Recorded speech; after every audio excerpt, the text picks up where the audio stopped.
Nathan Cross sat in the back corner of the elegant wedding venue, wishing he could disappear into the ivory-colored walls. The champagne glass in his hand trembled slightly as another group of wedding guests turned to stare at him, their whispers carried by the afternoon breeze. He should never have come to Rebecca's wedding. His assistant had invited him months ago, back when attending a normal social event seemed possible. Is that really Nathan Cross? The billionaire guy from the magazines? I heard he's worth over $2 billion. The familiar knot formed in his stomach. These people didn't see Nathan the person. They saw dollar signs, opportunity, a chance to get close to money and power. He'd learned this lesson the hard way after 3 relationships that ended the moment women discovered his bank account meant more to them than his heart. The last one, Cassandra, had been the worst. She'd pretended to love him for 8 months, even said yes when he proposed, only to sell their engagement story to a tabloid magazine before running off with his business rival. The headline still haunted him. Billionaire's fiancé reveals his pathetic romantic secrets. Nathan pulled out his phone, ready to call his driver. He could make an excuse, send Rebecca a generous gift, and retreat back to his penthouse where people couldn't hurt him. But as he stood to leave, a woman's voice stopped him. "Excuse me, but you look like you need rescuing." He turned to see a beautiful African-American woman with warm brown eyes and a gentle smile. She wore a simple navy blue dress that matched her professional demeanor, and she carried a tablet and earpiece that marked her as someone working the event. "I'm sorry?" Nathan asked, confused by her directness. The woman glanced around at the guests who were still stealing looks at him. "The vultures are circling, and you look like you'd rather be anywhere else. I'm Simone Parker, the wedding coordinator. I've seen this before with high-profile guests." Nathan's defenses rose immediately.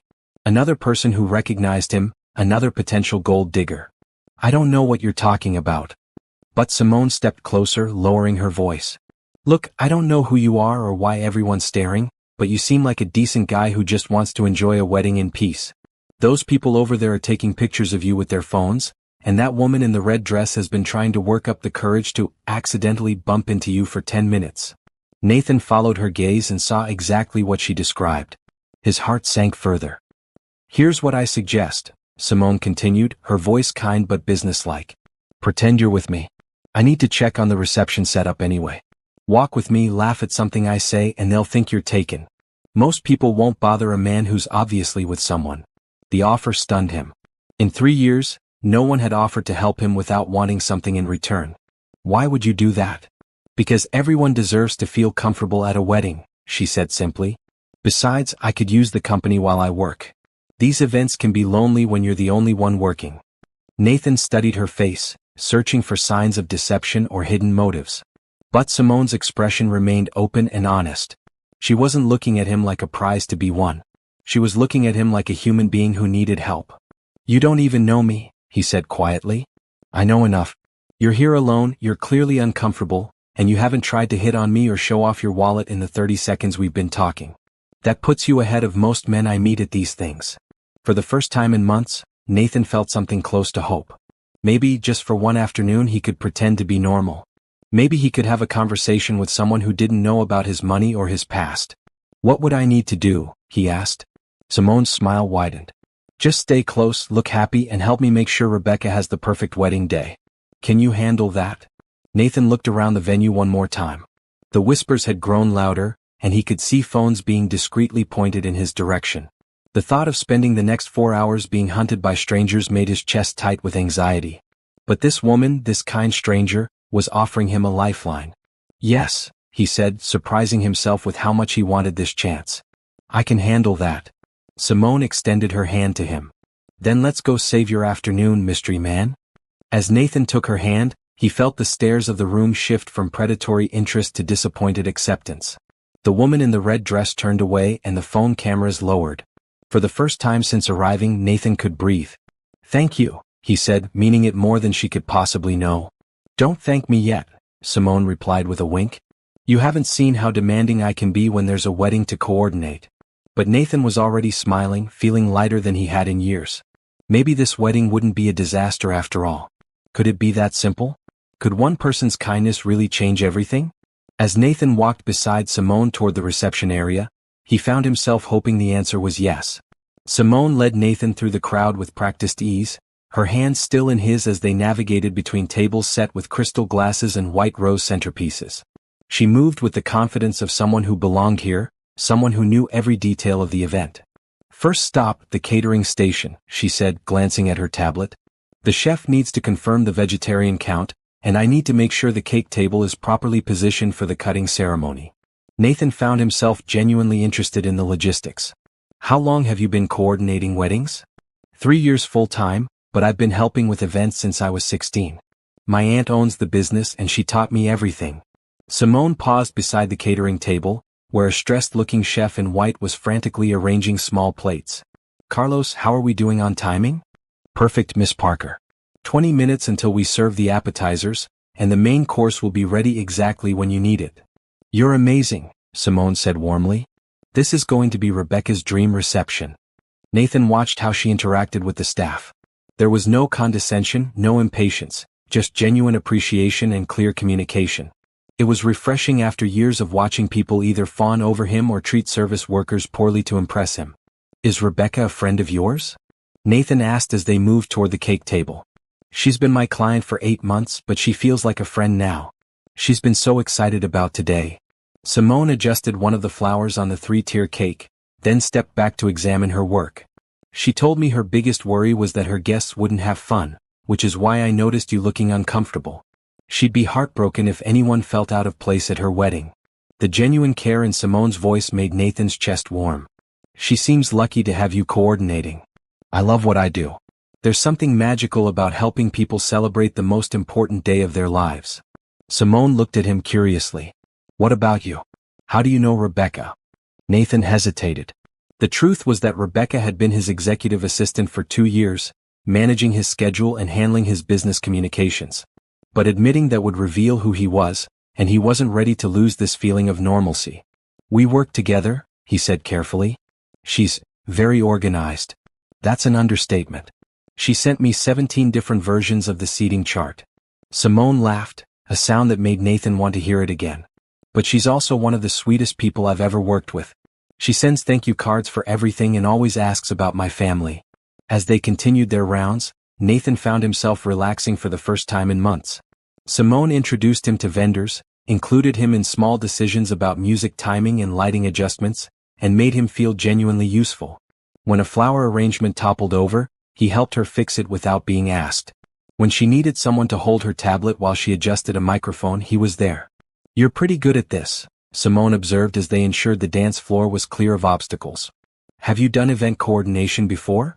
"No, but I'm good at logistics and problem solving. It's similar to project management." Nathan caught himself before saying more about his business experience. "Well, you're officially my favorite wedding guest assistant ever. Most people just complain about the music or ask when dinner will be served." They were interrupted by a commotion near the gift table. A middle-aged woman in an expensive dress was loudly demanding to know where Nathan Cross was sitting so she could introduce herself. Nathan's stomach dropped, but Simone smoothly stepped between them. "I'm sorry, but I need to focus on wedding coordination right now. If you're looking for someone specific, I suggest checking with the bride's family after the ceremony." Her voice remained polite but firm. The woman looked frustrated but moved away, and Nathan realized he'd been holding his breath. "Thank you," he said quietly. "For what?" "Doing my job." Simone checked her watch. "Speaking of which, we need to get everyone seated for the ceremony. Ready to pretend to be my devoted date for the next hour?" Nathan looked at her earnest face, at the kindness in her eyes that asked for nothing in return, and felt something shift inside his chest. More than ready. As they found seats in the middle section, away from the gawking strangers, Nathan realized this was the first time in years he'd attended a social event without calculating exit strategies or worrying about his security team's positioning. Simone had given him something precious. The chance to just be Nathan, not the billionaire CEO, not the target, not the headline. Just a man sitting next to a beautiful, kind woman at a wedding. When the bride appeared at the back of the aisle, radiant in her white gown, Nathan felt genuine happiness for Rebecca. But more than that, he felt grateful to be experiencing this moment without the wall of isolation that usually surrounded him. "She looks beautiful," Simone whispered, tears forming in her eyes. "She does," Nathan agreed, but he found himself looking at Simone instead of the bride. Maybe kindness really could change everything. Maybe one person's generosity could remind him what it felt like to be human. As the ceremony began, Nathan made a decision. Whatever happened next, he would treasure this afternoon when a stranger chose to help him instead of using him. It was more than he'd dared to hope for in a very long time. The ceremony was beautiful, filled with heartfelt vows and happy tears, but Nathan found himself more captivated by Simone's quiet reactions. She dabbed at her eyes during the ring exchange and smiled radiantly when the couple kissed. Her joy was infectious, reminding him why people bothered with love at all. As guests moved to the cocktail hour, Simone immediately shifted back into coordinator mode. "Time for the real work," she said, checking her tablet.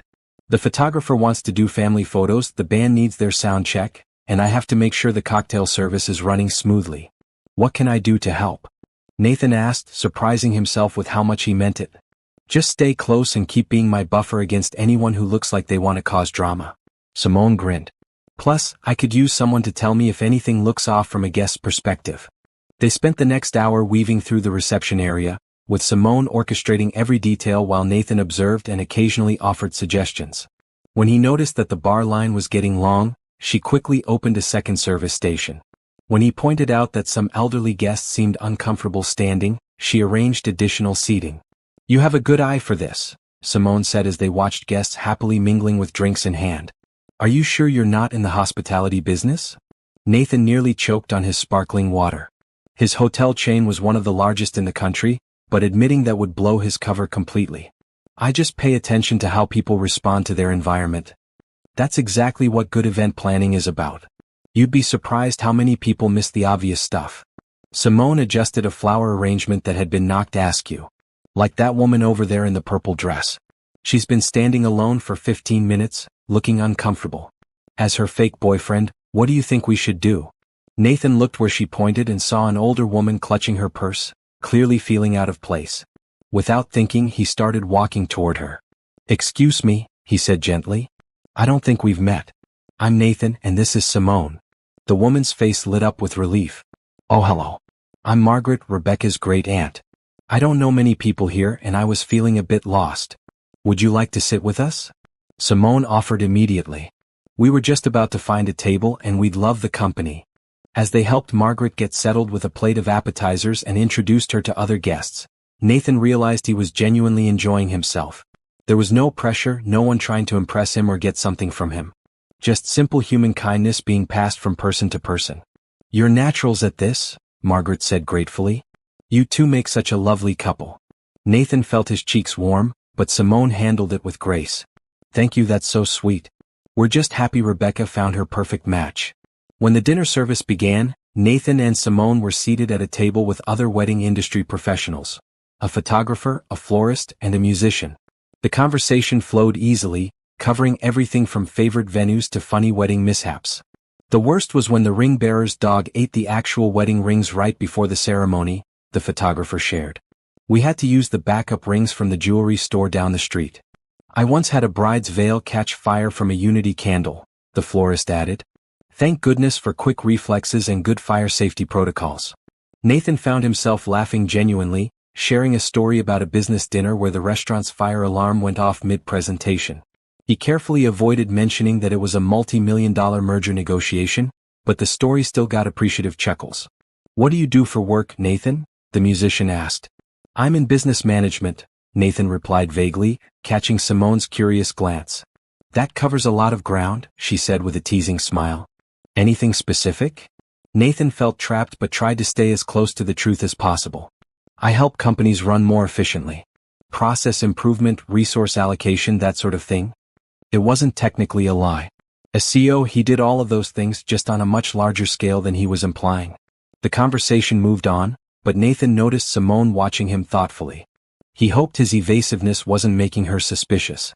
The last thing he wanted was to lose this perfect afternoon by raising questions about his identity. When the band started playing for dancing, Simone excused herself to check on the technical setup. Nathan used the moment to help Margaret back to her seat and get her a fresh drink. "You're very thoughtful," Margaret observed. "Simone is lucky to have found someone who's both handsome and kind." "Actually, we're not." Nathan started, then stopped. The lie felt wrong, but the truth was complicated. "We're still figuring things out. The best relationships grow naturally," Margaret said wisely. "Don't rush it, but don't let fear hold you back either. Life's too short for hesitation when something feels right." Before Nathan could respond, Simone returned with a pleased expression. Everything's perfect. The band is ready, the photographer has all the shots Rebecca wanted, and the cake cutting is scheduled for exactly the right moment to maximize the sunset lighting. You've thought of everything, Nathan said admiringly. It's my job to think of everything. Simone's smile was tired but satisfied. Rebecca deserves a perfect day, and I think we've delivered it. As if on cue, the bride and groom took the dance floor for their first dance, looking radiant and completely absorbed in each other. The guests gathered around, creating a circle of love and support that made Nathan's throat tight with unexpected emotion. They look happy, he said quietly. They are happy, Simone replied. And they're going to stay that way because they choose each other every day, not just today. Nathan looked at her profile in the soft evening light, at the contentment in her expression as she watched her hard work come to fruition. He'd never met anyone quite like her, someone who found genuine joy in other people's happiness. For a moment, he let himself imagine what it might be like to have someone care about his happiness the way Simone cared about Rebecca's. Someone who would coordinate the details, smooth over the rough patches, and stand by him not because of his money but because of who he was as a person. The thought was both thrilling and terrifying. As the song ended and other couples joined the dance floor, Simone turned to him with a mischievous look. Ready for the next part of our performance? She asked, extending her hand. Nathan's heart hammered as he realized she was asking him to dance. In front of everyone. As her pretend boyfriend. But looking into her warm brown eyes, he found himself nodding. Lead the way, he said, taking her hand and hoping she couldn't feel how nervous he suddenly was. Because somewhere between the ceremony and the cocktail hour, between helping Margaret and sharing stories, this had stopped feeling like pretense. And that scared him more than any business negotiation ever had. The dance floor was crowded with couples swaying to a slow jazz standard, creating the perfect cover for Nathan and Simone to blend in. As she moved into his arms, Nathan realized he hadn't danced with someone in over 2 years. The last time had been with Cassandra at a charity gala, and even then it had felt like a performance for the cameras. This was different. Simone was relaxed and natural, following his lead without trying to impress anyone watching. She smelled like lavender and vanilla, and her hand in his felt perfectly right. You're a good dancer, she said, sounding surprised. Mandatory business school skill, Nathan replied, then caught himself. That was too revealing. I mean, I took lessons for a work event once. Simone raised an eyebrow but didn't press. Well, whoever taught you knew what they were doing. I was expecting to get my toes stepped on. The night is young, Nathan said, earning a laugh that made his chest warm. They danced in comfortable silence for a few moments, and Nathan found himself studying her face. She had tiny gold flecks in her brown eyes and a small scar above her left eyebrow that he wanted to ask about. Her smile was genuine, not the practiced expression he was used to seeing from women who wanted something from him. Can I ask you something? Simone said as the song transitioned to something a bit more upbeat. Nathan's defenses rose automatically. Sure. Why were you really sitting alone today? You seem like someone who'd have friends or family at a wedding. The question was gentle but direct, and Nathan struggled with how to answer. The truth was too complicated, but he didn't want to lie to her more than necessary. I don't socialize much, he said finally. Work keeps me busy and I've had some bad experiences with people who weren't what they seemed. Simone's expression softened. People who hurt you? Nathan nodded, surprised by how much he wanted to tell her everything. Something like that. I'm sorry. That's hard to get past. Simone's voice held genuine sympathy. It makes it tough to trust new people. What about you? Nathan asked, desperate to shift the focus away from his secrets. Why wedding coordination? That seems like it would require trusting people constantly. Because I believe in love, Simone said simply. Even when it's messy and complicated and people make mistakes. I've seen too many couples overcome impossible odds to give up on the idea that two people can choose to build something beautiful together. Even after seeing weddings that don't work out? Especially then. Because I also see the ones that do work out and they're magic. Simone spun under his arm, then came back to him with a smile. Like Rebecca and James. They met during the worst year of both their lives. She was going through a nasty divorce, he was dealing with his mother's cancer diagnosis. But somehow they found each other and decided that together they could handle whatever came next. Nathan felt a pang of envy. That sounds rare. It is. But not impossible. Simone looked directly at him. You just have to be brave enough to let someone see the real you even when it's scary. The words hit Nathan like a physical blow. When was the last time anyone had seen the real him?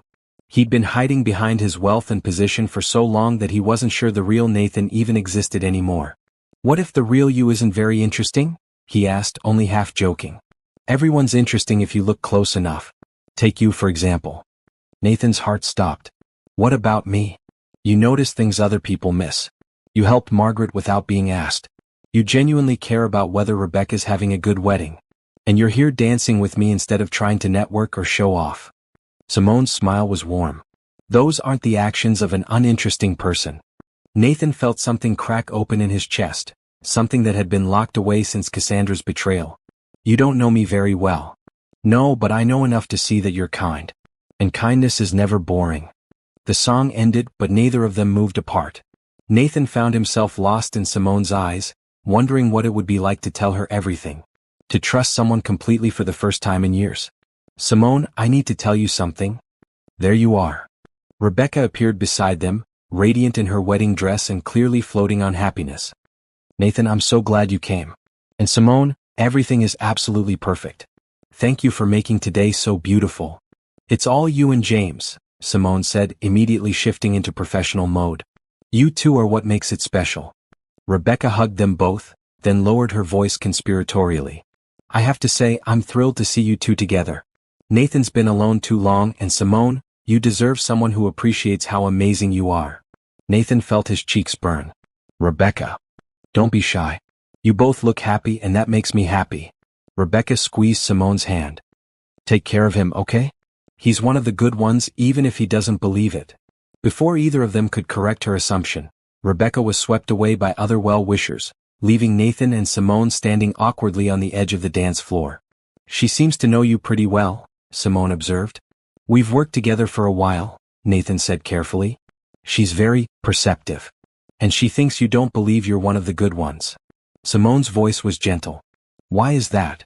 Nathan looked around at the celebration surrounding them, at all the happy couples and families sharing this joyful moment, and felt the weight of his isolation pressing down on him again. "Because good people don't usually end up as alone as I am," he said quietly. Simone stepped closer, her hand finding his arm. "Maybe you're not alone because you're not good. Maybe you're alone because you haven't found your person yet." The hope in her voice made Nathan's chest tight. "You really believe that?" "I have to. Otherwise, what's the point of any of this?" Simone gestured at the wedding around them. "Love exists, Nathan.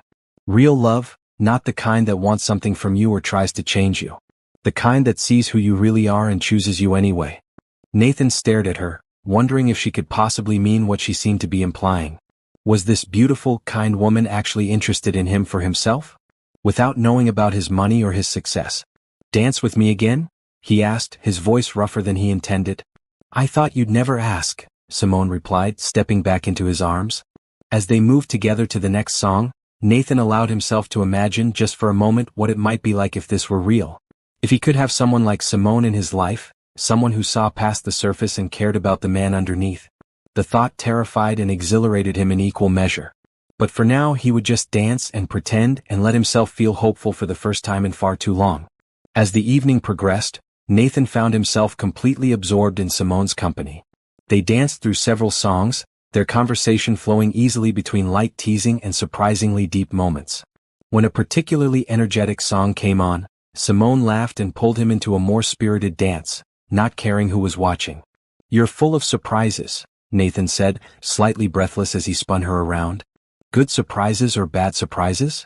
Simone asked, her cheeks flushed and her eyes bright. "Definitely good." Nathan pulled her closer as the music slowed again. "I can't remember the last time I enjoyed myself this much at a social event." "That's sad," Simone said, but her tone was sympathetic rather than pitying. "Everyone should have fun sometimes. It's complicated when—" Nathan trailed off, realizing he'd almost revealed too much again. "When what?"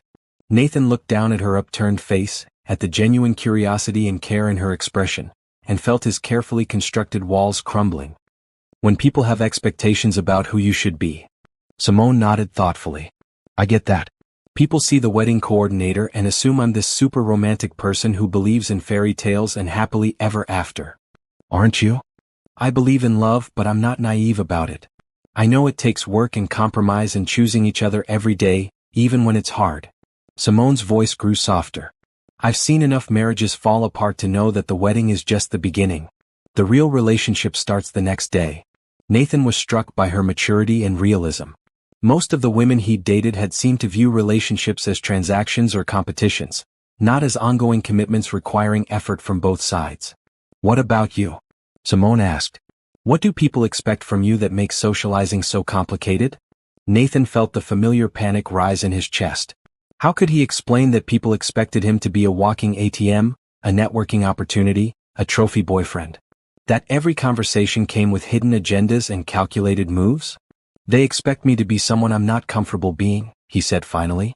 "Then don't be that person tonight. Just be Nathan, whoever that is." The simplicity of her suggestion took his breath away. When was the last time someone had given him permission to just be himself? "I'm not sure I remember how," he admitted. Simone stopped dancing and looked directly at him. "Start with this. What do you want to do right now in this moment without thinking about what anyone else expects?" Nathan stared at her, his heart hammering. What he wanted was to kiss her, to forget about the pretense and the lies and the inevitable moment when his real identity would ruin everything. He wanted to believe that this connection between them was real and sustainable. But he couldn't say that. Not yet. "I want to keep dancing with you," he said instead, which was also true. Simone's smile was radiant. "Then that's what we'll do." They swayed together through 2 more songs, talking quietly about everything and nothing. Simone told him about her dream of eventually opening her own event planning company, specializing in intimate celebrations rather than massive productions. Nathan shared his love of travel, carefully editing out the private jets and 5-star resorts, focusing instead on the small moments that had moved him in different places. "I love how you notice details," Simone said when he described the way morning light hit a cathedral in Barcelona. "Most people rush through experiences without really seeing them." "Maybe I see them because I'm usually alone," Nathan said without thinking. Simone's expression grew concerned. "You travel alone a lot?" "Work travel," Nathan said quickly. "It's not very social." "That sounds lonely." It was lonely, Nathan realized. Even when he traveled with his security team and assistants, he was fundamentally alone with his thoughts and decisions. He'd grown so accustomed to the isolation that he'd forgotten how it felt to share experiences with someone else. "What about you?" he asked. "Do you travel much?" "Not as much as I'd like. Building a business keeps me pretty tied to the city. But someday I want to see those cathedrals you mentioned, and maybe plan some destination weddings in beautiful places." Nathan found himself imagining showing her those places, seeing her reaction to the sunrise over Machu Picchu or the northern lights in Iceland. The thought was so appealing that it scared him. "I'd like to show you." He began, then stopped, realizing how presumptuous that sounded. "Show me what?" Nathan felt his cheeks heat. "Nothing. I was just thinking out loud." But Simone stepped closer, her voice gentle. "Nathan, are you always this careful about what you say?" The question hit him like a punch to the gut. Yes, he was always careful. Every word was calculated, every response filtered through multiple considerations about how it might be interpreted or used against him later. "I have to be," he said quietly. "Why?" "Because I'm worth $2 billion and every careless word could end up in a lawsuit or a tabloid headline," Nathan thought. "Because I've learned that casual comments can be twisted into weapons. Because I can't afford to be spontaneous or vulnerable or real. Because words have consequences," he said instead. Simone studied his face with an intensity that made him nervous. "What happened to you?" The direct question caught Nathan off guard. For a moment he considered telling her everything. About Cassandra, about the constant pressure, about the loneliness that came with never being sure if people liked him for himself or his bank account. But the music stopped, and the spell was broken as the band announced they were taking a short break. Around them, guests began moving toward the bar and dessert station. "I should check on the cake-cutting timeline," Simone said, but she didn't move away from him immediately. "Of course." Nathan stepped back, giving her space to return to work mode. "Thank you for the dances. Thank you for being such a good pretend boyfriend." Simone's smile was teasing, but there was something else in her eyes, something that looked almost like regret. As she walked away to coordinate the next phase of the reception, Nathan realized that the pretense was becoming increasingly difficult to maintain. Not because he was bad at lying, but because what he felt for Simone was starting to feel very real. He watched her efficiently organize the cake cutting, ensuring the photographer had the best angles and the couple was positioned perfectly for both pictures and guest viewing. She was graceful under pressure, kind to everyone she interacted with, and completely absorbed in making other people happy. Nathan had never wanted to be real with someone as much as he wanted to be real with her. But being real meant risking everything, and Nathan wasn't sure he was brave enough for that yet. As Rebecca and James prepared to cut their cake, Nathan found himself wondering if he would ever be brave enough to stop pretending and start living. The thought both thrilled and terrified him. The next morning, Nathan woke up in his penthouse apartment feeling something he hadn't experienced in years: genuine disappointment that an evening had ended. He'd stayed at the wedding until the very last dance, reluctant to break the spell that had made him feel normal for a few precious hours. Simone had exchanged numbers with him as they said goodbye, mentioning that she might need his help with future boyfriend emergencies, in a tone that was half joking, half hopeful. Nathan had agreed immediately, despite knowing it would only make his deception more complicated.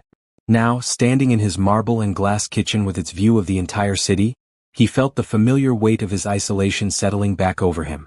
His housekeeper had left breakfast prepared, his assistant had already sent his schedule for the week, and his phone showed 17 missed calls from business associates who'd seen the society page photos of him at the wedding. Nathan ignored the calls and focused on the one text message that mattered. "Simone, thank you again for yesterday. Rebecca said it was the perfect wedding, and I couldn't have done it without my amazing pretend boyfriend. Coffee sometime to debrief?" Nathan stared at the message for a full minute, his thumb hovering over the keyboard. He should make an excuse, let the connection fade and return to his safe but lonely routine. Getting more involved with Simone would only lead to heartbreak for both of them when the truth inevitably came out.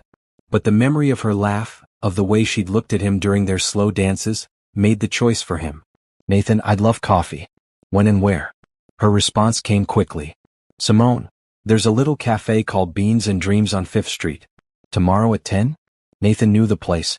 It was small and cozy, the kind of neighborhood spot where a billionaire CEO would never normally be seen. Perfect for maintaining his cover. Nathan, perfect. See you there. The next 24 hours crawled by. Nathan tried to focus on work, reviewing quarterly reports and sitting through board meetings, but his mind kept drifting to Simone. He found himself wondering what she was doing, whether she was thinking about him, and what they would talk about over coffee. When he finally walked into Beans and Dreams the next morning, Simone was already there, sitting at a corner table with 2 steaming mugs and a plate of pastries. She traded her professional wedding coordinator outfit for jeans and a soft blue sweater that brought out her eyes. "I took the liberty of ordering," she said as he sat down. "Black coffee and a blueberry scone. Was I right?" Nathan was touched that she paid attention to his preferences. "Perfect. How did you know?" "I notice things too," Simone said with a smile. "Especially about people I'm pretending to date." They fell into easy conversation about the wedding, laughing over small mishaps that the guests had never noticed and celebrating the moments that had gone perfectly. Nathan found himself relaxing into the rhythm of normal conversation, the kind he hadn't had with anyone in years. "Rebecca sent me the sweetest thank you note this morning," Simone said, pulling out her phone to show him. "She said seeing you happy made her day even more special." Nathan read the message, feeling a pang of guilt about the deception. Rebecca genuinely cared about his well-being, and she'd been thrilled to see him with someone. What would she think when she found out it was all pretense? "She's very thoughtful," Nathan said carefully. "She mentioned that you don't date much. Said she's been worried about you being too isolated." Nathan's defenses rose automatically. "She told you that?" "Not in a gossipy way. She cares about you, Nathan. She wants you to be happy." Simone's voice was gentle. "Is it really that hard for you to believe that people might worry about your well-being without having ulterior motives?" The question hit Nathan like a physical blow. Yes, it was that hard to believe. Years of being used and manipulated had trained him to look for hidden agendas in every kind gesture. "I've learned to be cautious," he said finally. "I understand caution. But there's a difference between being careful and shutting everyone out completely." Before Nathan could respond, Simone's phone buzzed with a call. She glanced at it and sighed. "I'm sorry, I need to take this. It's a client emergency." She answered with her professional voice. "Hello, Mrs. Davidson. What can I do for you?" Nathan listened to half of a conversation about a corporate event that was falling apart due to vendor cancellations. Simone handled it with calm efficiency, but he could see the stress in her expression. "I'll figure something out and call you back within the hour," she said finally, ending the call and rubbing her temples. "Problem?" Nathan asked. "Major problem. I have a corporate anniversary party this weekend, and my caterer and florist both just canceled due to a double booking conflict. It's for 200 people and the client is demanding." Nathan's business instincts kicked in immediately. What kind of corporate event? Johnson Industries' 25th anniversary. They want elegant but not stuffy, sophisticated but not pretentious. The CEO is very particular about appearances. Nathan knew Johnson Industries. It was a mid-sized manufacturing company with a solid reputation, owned by a man who valued quality and reliability above flashiness. I might be able to help, Nathan said impulsively. Simone looked at him skeptically. Unless you know premium caterers and florists who take last-minute bookings, I don't think. Actually, I do. Nathan pulled out his phone. I have some connections in the hospitality industry. Let me make a few calls. Within 30 minutes, Nathan had secured commitments from the head chef at one of the city's finest hotels and a florist who usually only worked with A-list clients. Both agreed to handle Simone's event as a personal favor to Nathan, asking no questions about why he was calling in favors for a small wedding planning company. Simone stared at him in amazement. How did you do that? Nathan shrugged, trying to look casual. Like I said, I have some connections. Those aren't just connections, Nathan. The chef at the Meridian Hotel doesn't take personal calls from random business consultants. And Petals and Pearls has a 6-month waiting list. Nathan felt panic rising. He'd gotten carried away trying to help her and had blown his cover completely. I do a lot of networking, he said weakly. Simone studied his face intently. Nathan, who are you really? The direct question hung between them, loaded with implications. Nathan could see that she was starting to piece things together, probably remembering the whispers at the wedding and his evasive answers about his work. He opened his mouth to tell her everything, to confess about the money and the deception and hope that she would understand. But his phone rang before he could speak. I'm sorry, I have to take this, he said, seeing his assistant's number. It's urgent. He stepped outside to answer, and Rebecca's voice was tense with worry. Nathan, there's a problem. The Henderson merger is falling apart, and they're demanding a face-to-face meeting this afternoon or they're walking away.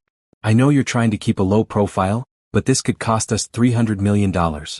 Nathan closed his eyes, feeling the weight of his real life crashing back down on him. He was the CEO of a multi-billion-dollar corporation, and hundreds of people depended on his decisions. He couldn't pretend to be a normal guy forever.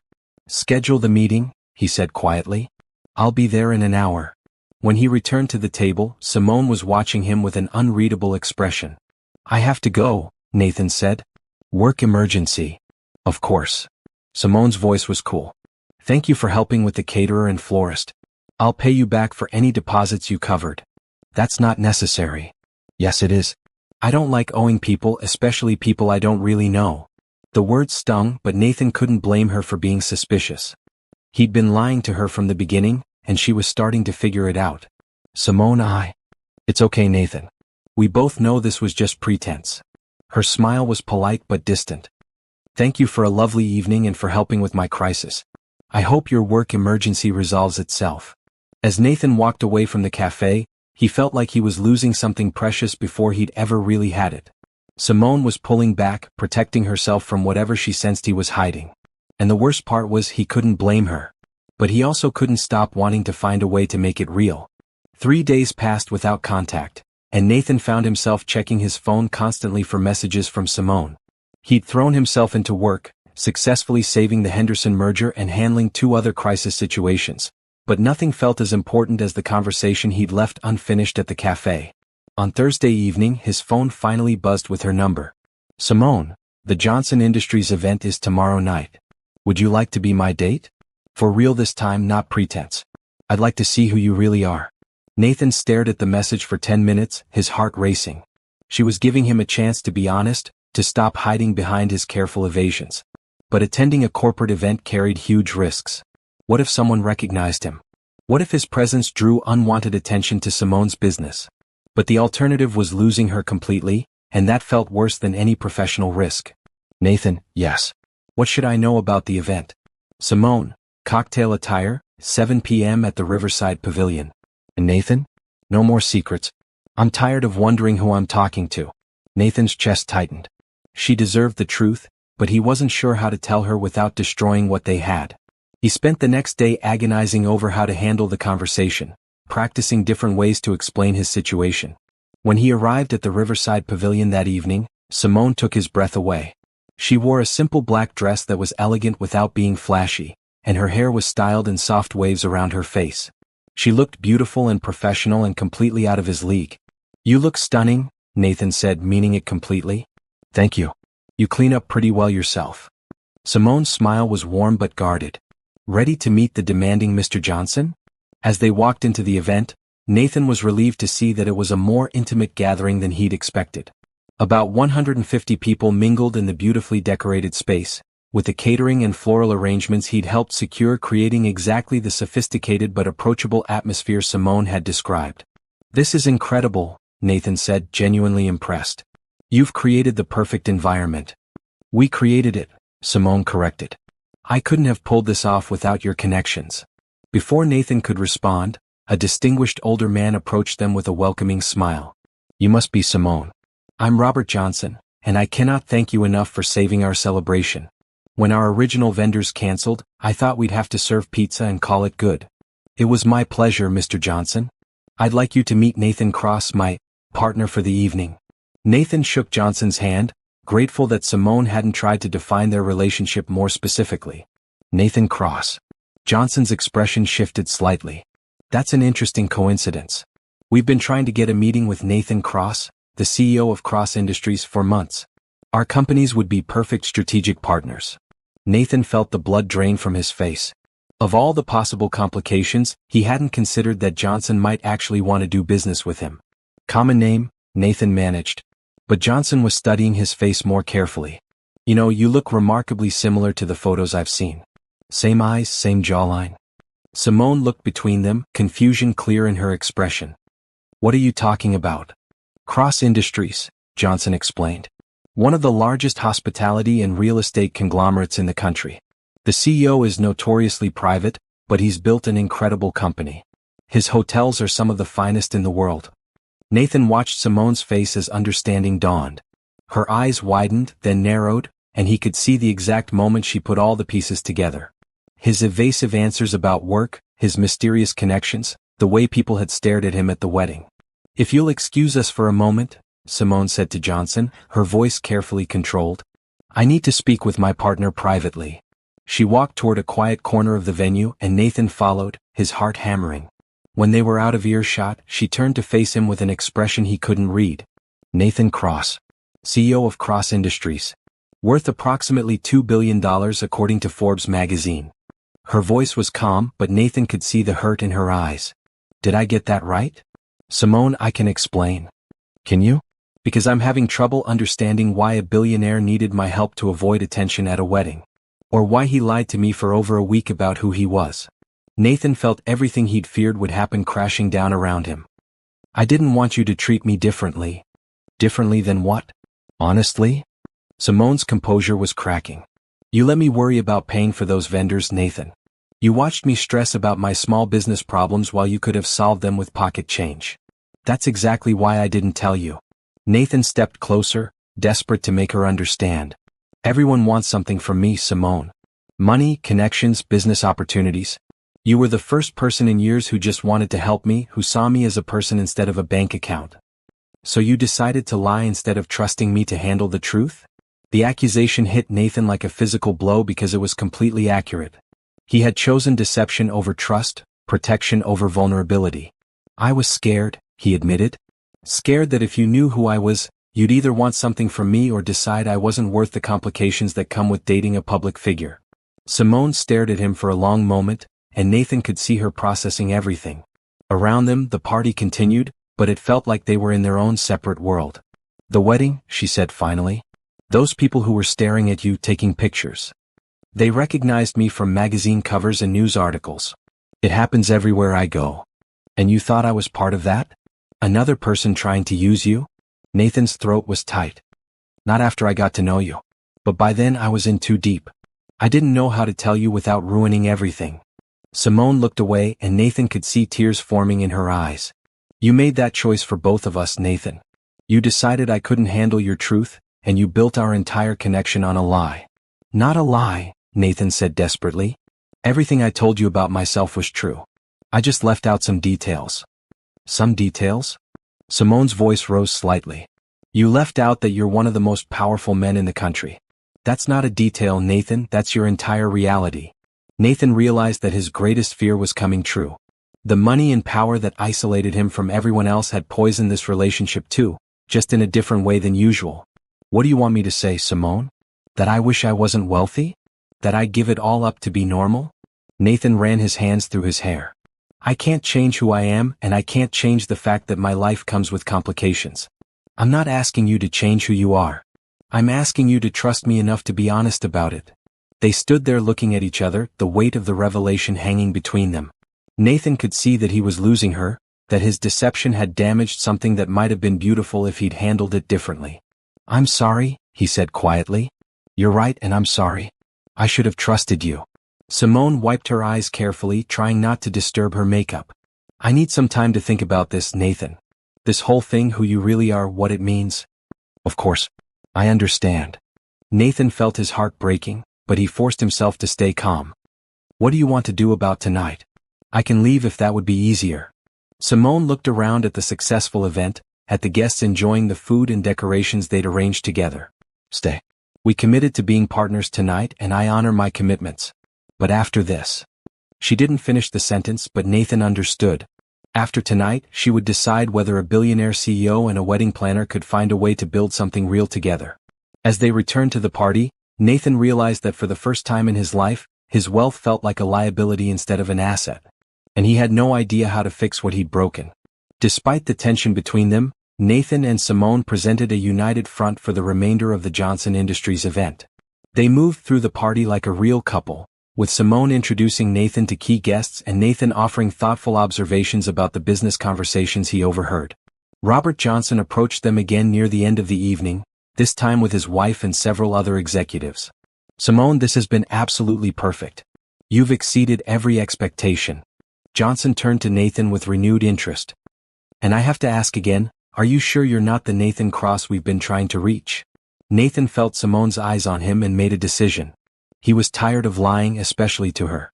I am, he said simply. Nathan Cross, CEO of Cross Industries. Johnson's face lit up with excitement, but Nathan held up a hand. However, tonight I'm here as Simone's partner, not in any business capacity. I hope you can respect that. Of course, Johnson said quickly. But perhaps we could arrange a proper meeting next week? I really do think our companies could benefit from a partnership. Have your people call my assistant. Rebecca Martinez will set something up. Nathan's voice was polite but firm. Tonight is about celebrating your anniversary, not conducting business.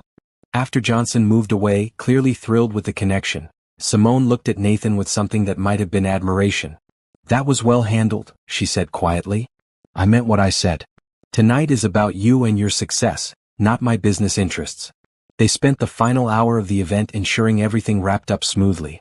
Nathan watched Simone coordinate the cleanup, tip the staff generously from the client's budget, and personally thank every vendor. Her professionalism and genuine care for everyone involved reminded him why he'd been drawn to her in the first place. As they walked to the parking garage together, the silence between them was heavy with unresolved tension. Simone, Nathan began, then stopped. What could he say that would fix this? My car's over here, she said, pointing to a practical Honda Civic that was probably 5 years old. Nathan looked at his own car, a sleek black BMW that cost more than most people's annual salaries, and felt the gulf between their worlds more acutely than ever. Can we talk? He asked. Really talk, with complete honesty this time? Simone studied his face in the dim garage lighting. Not tonight, Nathan. I'm exhausted and I need to process everything. But tomorrow? She paused, seeming to make a decision. There's a charity gala tomorrow night. The Children's Hospital fundraiser. I have to work it, and I could use a date who knows how to handle high-profile events. Nathan was surprised by the invitation. Are you sure that's a good idea? There will be photographers, society reporters. I know exactly what it is. I've coordinated it for 3 years. Simone's voice was steady. If we're going to figure out whether this can work, I need to see you in your real world, not just the version you showed me. The thought terrified Nathan. The charity gala would be full of people who knew him, business associates and socialites who would scrutinize his choice of companion and draw conclusions about their relationship. It could get complicated, he warned. Everything about you is complicated, Nathan. That's what I'm trying to decide if I can handle. As Nathan drove home to his penthouse, his mind raced through all the ways the charity gala could go wrong. Simone would see him in his element, dealing with the pressures and expectations that came with his position. She'd witnessed firsthand how his wealth affected every interaction, how people treated him like a prize to be won rather than a person to be known. But she'd also see why he'd been so careful about revealing his identity. The charity gala would show her the fishbowl existence he lived, where every conversation was potentially a business negotiation and every relationship carried the risk of exploitation. The next evening, Nathan picked Simone up at her apartment, a modest but charming place in a converted Victorian house. She emerged wearing a stunning deep blue gown that he suspected had cost more than she usually spent on clothes. When he complimented her, she smiled but didn't meet his eyes. "Ready for this?" she asked as they approached the hotel hosting the gala. "Are you?" Nathan countered. "I guess we'll find out." The moment they walked into the ballroom, Nathan felt the familiar shift in energy that accompanied his public appearances. Conversations paused, heads turned, and he could see people reaching for their phones to discreetly photograph them. "Mr. Cross," a reporter approached immediately. "Can you tell us about your companion this evening?" "This is Simone Parker, one of the city's finest event coordinators," Nathan said smoothly. "She's actually working tonight, making sure this important fundraiser runs perfectly." It was a masterful deflection that positioned Simone as a professional rather than just his date, but Nathan could see her surprise at how easily he handled the media attention. As they moved through the crowd, Nathan introduced Simone to philanthropists, business leaders and city officials. He watched her navigate these conversations with grace, her natural warmth and intelligence shining through even in this intimidating environment. "She's lovely," commented Margaret Whitfield, the wife of a prominent banker. "How did you meet?" "At a wedding," Nathan replied. "She helped me when I needed it most." The answer was honest and seemed to satisfy most questioners, but Nathan could see Simone processing how his presence changed the dynamic of every interaction. People were more deferential to her, more interested in her business, more eager to make connections. "This is what it's always like, isn't it?" she murmured during a quiet moment. "People treating you like you're more important than everyone else in the room." "Usually worse," Nathan admitted. "Tonight's actually been relatively low-key." When the auction portion of the evening began, Nathan found himself bidding on several items, driven partly by genuine charitable feeling and partly by his desire to show Simone the positive side of his wealth. When the auctioneer announced a week at a luxury resort in Tuscany, Simone grabbed his arm. "Don't," she said quietly. "What?" "Don't bid on that thinking it's for me. I'm not here as your charity case or your prize." Nathan realized she was right.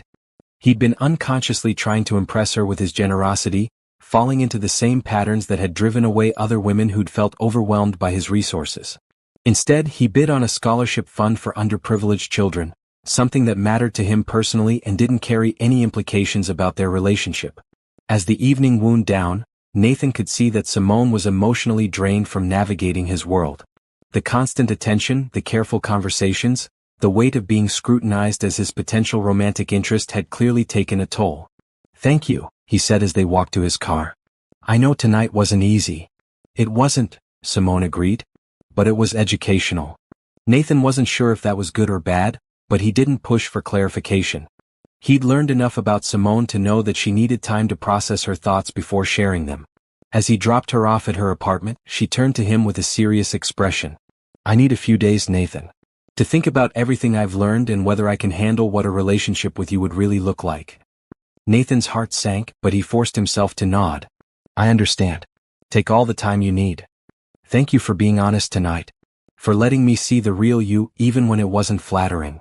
As Nathan drove away, he realized that showing Simone his world might have been the biggest mistake he'd made yet. Because now she knew exactly what she'd be signing up for if she chose to be with him. And he wasn't at all sure she would make that choice. Nathan didn't hear from Simone for 4 days. He threw himself into work, but found himself distracted during board meetings and conference calls, his mind drifting to memories of her laugh and the way she'd looked at him during their slow dance at the wedding. On Wednesday morning he was reviewing quarterly reports when Rebecca knocked on his office door. "Nathan, you have a visitor. Simone Parker is here to see you." Nathan's heart jumped. "Send her in." Simone entered his corner office looking professional in a tailored blazer and skirt, but Nathan could see the tension in her shoulders. She glanced around at the floor-to-ceiling windows with their view of the entire city, the expensive artwork, and the massive desk that screamed corporate power. "Impressive," she said, but her tone was neutral. "Please sit down." Nathan gestured to the comfortable seating area by the windows, away from the intimidating desk. Can I get you anything? Coffee, water? I'm fine, thank you. Simone sat on the edge of the leather sofa, her posture formal. I came to give you my answer. Nathan's stomach clenched. Her tone suggested this wasn't going to be the conversation he'd hoped for. I've spent the last 4 days thinking about everything, Simone continued. About the wedding, about who you really are, about what I saw at the charity gala. And? Simone looked directly at him, her brown eyes serious. I can't do this, Nathan. The words hit Nathan like a physical blow. He'd been expecting it, but hearing it still felt like losing something precious. Can I ask why? Because I don't think you really want a relationship, Nathan. I think you want the idea of one. You want someone who can see past your money and love you for yourself, but you're not willing to actually let anyone that close. Nathan started to protest, but Simone held up a hand. You lied to me from the beginning. Not because you were protecting yourself from a gold digger, but because you were protecting yourself from having to be vulnerable. You chose deception over trust because deception felt safer. That's not. Nathan began, then stopped. Because she was right and they both knew it. At the charity gala, I watched you navigate that world with perfect control. You knew exactly what to say to everyone, exactly how to present yourself, exactly how to manage every interaction. It was masterful, but it was also completely calculated. Simone's voice grew softer. I never saw the real you, Nathan. I saw the version of you that you thought I wanted to see. Nathan felt something breaking apart inside his chest. Everything I shared with you was real. My feelings for you are real. Are they? Or do you just like the idea of someone who doesn't want your money? The question was like a scalpel, cutting straight to his deepest fears. Because Nathan wasn't entirely sure himself whether his feelings for Simone were genuine or just relief at finding someone who didn't immediately try to use him. I don't know how to be in a relationship anymore, he admitted quietly. I've spent so many years protecting myself that I'm not sure I know how to stop. I know. And that's why this can't work. Simone's eyes were bright with unshed tears. You need to figure out who you are when you're not protecting yourself, Nathan. You need to learn how to be vulnerable with someone without it being a performance or a calculation. Nathan stared out at the city spread below them, at the empire he'd built that had given him everything except the ability to connect with another human being. What if I can't? He asked. What if I'm too damaged by all of this to ever have something real? Then you'll spend the rest of your life alone in this beautiful prison you've built. Simone stood up, smoothing her skirt. But I don't think that's true. I think you're capable of real love, Nathan. You just have to be brave enough to risk it. As she moved toward the door, Nathan felt panic rising. Simone, wait. She turned back to him, hope flickering in her eyes. I don't want to lose you, Nathan said, his voice rough with emotion. Tell me what you need. Tell me how to fix this. I need you to figure out how to be real with someone without lying about who you are. I need you to trust that the right person will love you for everything you are, including the complicated parts. Simone's smile was sad but genuine. And I need you to do that work for yourself, not because you're trying to win me back. And if I do that work? Then maybe someday we can try again. But not now, Nathan. Right now, you're not ready for what I need from a partner. After she left, Nathan sat in his office for a long time, staring at the city he'd conquered but feeling more isolated than ever. Simone was right about everything, and that made her rejection hurt even more. He'd spent so many years building walls to protect himself that he'd forgotten how to build bridges to connect with others. His wealth had given him power and security, but it had also cost him the ability to be truly intimate with another person. For the first time in his adult life, Nathan wondered if all his success had been worth it if it meant spending the rest of his life alone. But as the afternoon sun slanted through his office windows, he found himself thinking about Simone's final words. She believed he was capable of real love. She thought he could learn to be vulnerable if he was brave enough to try. Maybe it wasn't too late to prove her right. Maybe there was still time to become the man she deserved, even if she was no longer willing to wait for him to figure it out. The thought terrified and exhilarated him in equal measure. But for the first time since Cassandra's betrayal, Nathan felt ready to take the risk of being real. 3 months after Simone walked out of his office, Nathan had made more changes to his life than he'd thought possible. He'd started seeing a therapist who specialized in helping successful people navigate relationships and vulnerability. He'd stepped back from some of his business responsibilities, promoting trusted executives to handle day-to-day operations while he focused on learning who he was outside of his corporate identity. Most importantly, he'd started volunteering at the Children's Hospital, the same charity where he'd taken Simone to that fateful gala. Working with kids who faced challenges much greater than his own had given him perspective on what really mattered in life. It was there, reading to a group of young patients, that he ran into Margaret, the elderly woman he and Simone had helped at Rebecca's wedding. "Nathan, what a wonderful surprise," Margaret said, settling into the chair beside him as he finished the story. "I volunteer here every Tuesday. I had no idea you did too." "I started a few months ago," Nathan replied, watching the children return to their rooms with smiles on their faces. "It helps me remember what's important." "And how are things with that lovely young woman? Simone, wasn't it?" Nathan's chest tightened. "We're not together anymore." Margaret's expression grew concerned. "Oh dear, I'm sorry to hear that. You two seem so right for each other." "She was right for me. I just wasn't ready to be right for her." "Wasn't ready or aren't ready?" The distinction hit Nathan like a revelation. For 3 months he'd been thinking about his relationship with Simone in past tense, as a failure he needed to learn from. But Margaret's question made him realize he'd been approaching it all wrong. "I think I might be ready now," he said slowly. "Then what are you doing sitting here talking to an old woman? Go tell her that." Nathan felt a surge of hope mixed with terror. What if she won't listen? What if I've missed my chance? "What if you haven't?" Margaret smiled. "Life's too short for what ifs, Nathan. Trust me, I know." That evening, Nathan found himself standing outside Simone's apartment building, his heart hammering with nervous energy. He'd spent hours planning what to say, but now that he was here, all his carefully prepared words seemed inadequate.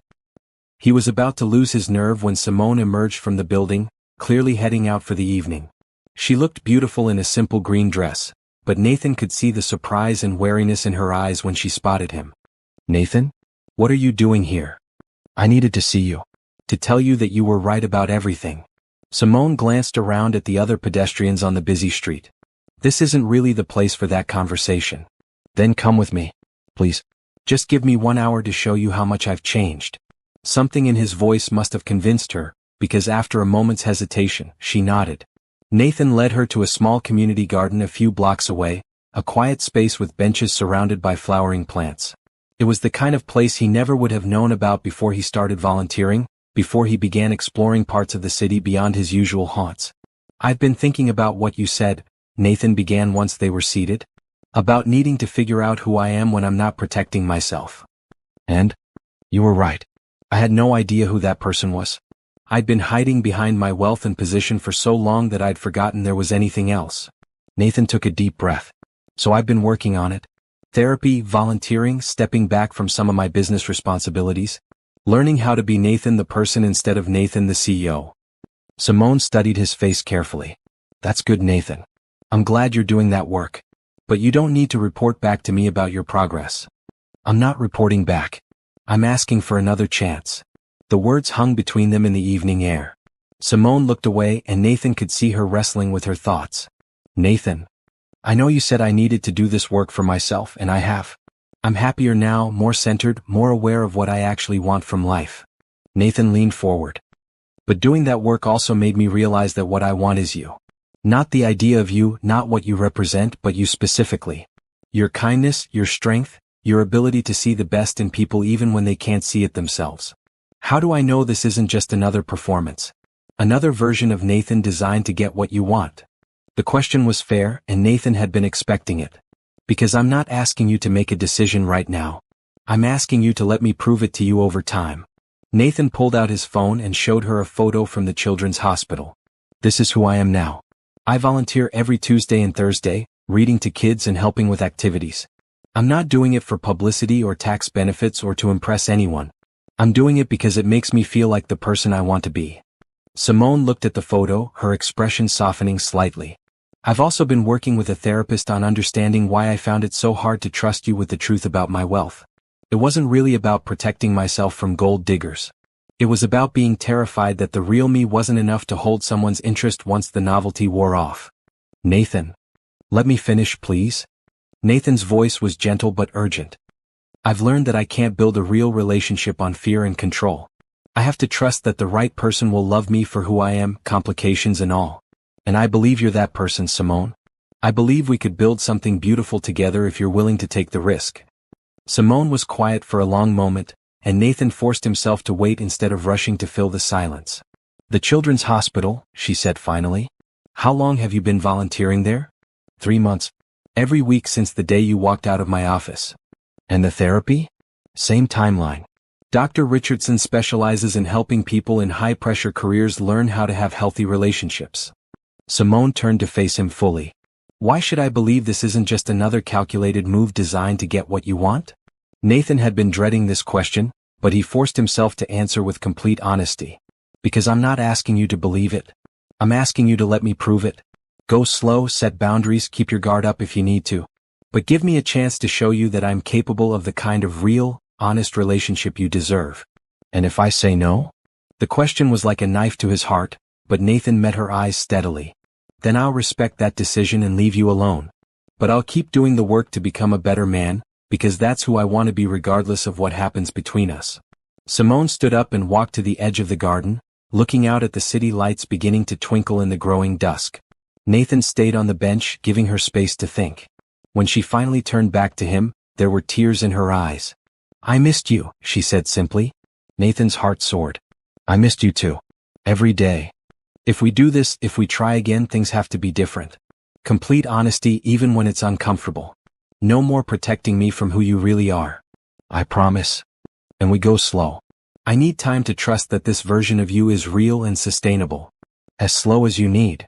Simone walked back to the bench and sat down beside him, close enough that Nathan could smell her familiar lavender scent.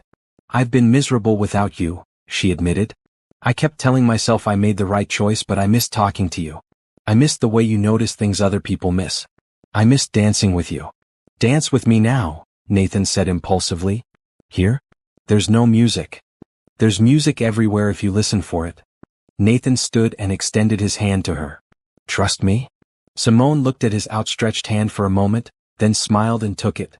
They swayed together in the quiet garden, with only the distant sounds of the city as their soundtrack. But it felt perfect to Nathan, like coming home after a long journey. I love you, he said quietly, the words coming from somewhere deeper than calculation or strategy. I love your strength and your kindness and the way you make me want to be better than I am. I love you too, Simone replied, her voice thick with emotion. I tried not to, but I couldn't stop. When they kissed, it felt like a new beginning. Not the desperate passion of people afraid of losing each other, but the gentle certainty of two people choosing to build something real together. As they walked back toward Simone's apartment, hand in hand under the streetlights, Nathan felt something he'd never experienced before, the quiet confidence of a man who knew he was exactly where he belonged. So what happens now? Simone asked. Now we figure it out together, Nathan replied. One honest conversation at a time. It wasn't a fairy tale ending, but it was something better. The beginning of a real love story, built on truth and trust and the courage to be vulnerable with each other. For Nathan Cross, Billionaire CEO, that was worth more than all the money in the world. The glass walls of the 60-story Blackwood Industries building trembled as CEO Adrian Blackwood slammed his fist against his mahogany desk. Red warnings flashed across every monitor in his corner office, each screen displaying the same horrifying message: system breach, all data corrupted. His empire, built over 15 years of relentless work, was crumbling in real time. Bank accounts showed zeros where billions once sat. Client files had vanished. Stock prices plummeted like stones dropped from heaven. Adrian's face went pale as he watched his life's work disappear before his eyes. The worst part wasn't the money. It was the timing. Tomorrow morning he was supposed to sign the biggest deal in corporate history, a merger worth $12 billion that would cement his legacy forever. Instead, he would have to explain to investors how sophisticated hackers had infiltrated every layer of his security system, stealing everything and leaving behind only digital ashes. His hands shook as he reached for his phone to call his lawyers, his accountants, anyone who might have answers. But deep down, Adrian knew the truth. He was ruined. Hours passed like torture.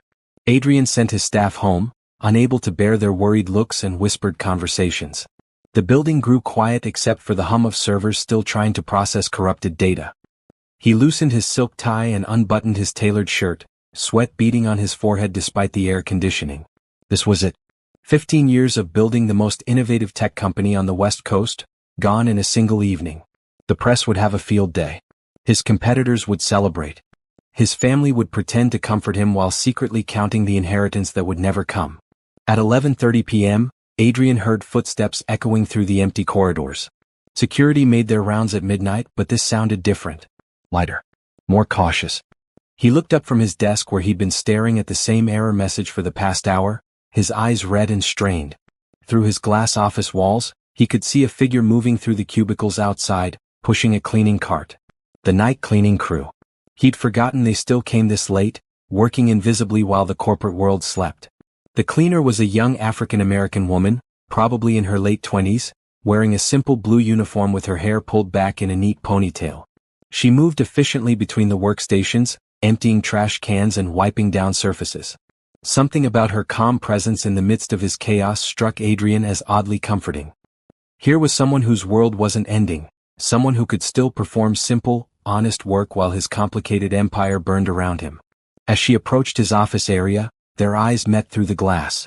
She paused, her dark eyes widening slightly at the sight of him still there so late, clearly distressed. Most executives would have looked right through her, but Adrian found himself studying her face. She had intelligent eyes and moved with a quiet confidence that seemed out of place for someone in her position. When she noticed his obvious distress, something shifted in her expression. Instead of hurrying past like most service workers would when encountering a stressed executive, she slowed her pace, concern evident on her features. Adrian tried to compose himself, straightening his shoulders and attempting to look less like a man whose world had just collapsed. But the effort was useless. The weight of his situation pressed down on him like a physical force, making it hard to breathe. He was 52 years old, had built one of the most successful tech companies in the country, and now sat alone in his office at midnight, watching everything he'd worked for slip away through his fingers like sand. The cleaning woman knocked gently on his glass door. Adrian looked up, surprised by the interruption. Most of the cleaning staff avoided interaction with executives, especially distressed ones working late. He gestured for her to enter, curious about what she might want. She stepped inside, her cart remaining in the hallway, and closed the door behind her. "Excuse me, sir," she said softly, her voice carrying a slight southern accent. "I don't mean to intrude, but you look like you're having a really tough night. Is there anything I can do to help?" Adrian almost laughed at the absurdity of it. Here he was, facing the collapse of a multi-billion-dollar empire, and a night cleaner was offering to help. What could she possibly do that his team of Harvard-educated engineers and MIT-trained security experts couldn't? But something in her tone stopped him from dismissing her offer. There was genuine concern there, and a confidence that seemed to suggest she might actually be capable of more than emptying trash cans. "Thank you, but I don't think anyone can help with this mess," Adrian replied, gesturing at the wall of monitors still flashing error messages. "Some very sophisticated hackers have destroyed my company. Everything we've built over 15 years is gone. Our systems, our data, our money, everything." The woman stepped closer, her eyes scanning the monitors with an intensity that surprised him. She wasn't just being polite. She was actually studying the error messages, reading the technical details that most people would find incomprehensible. Her brow furrowed in concentration as she moved from screen to screen, taking in the scope of the damage. "May I take a closer look at your main terminal?" she asked, already moving toward his primary workstation. "I might be able to help more than you think." Adrian hesitated. Company policy strictly forbade unauthorized access to executive systems. But what did company policy matter when the company itself was dying? Besides, there wasn't much left to protect at this point.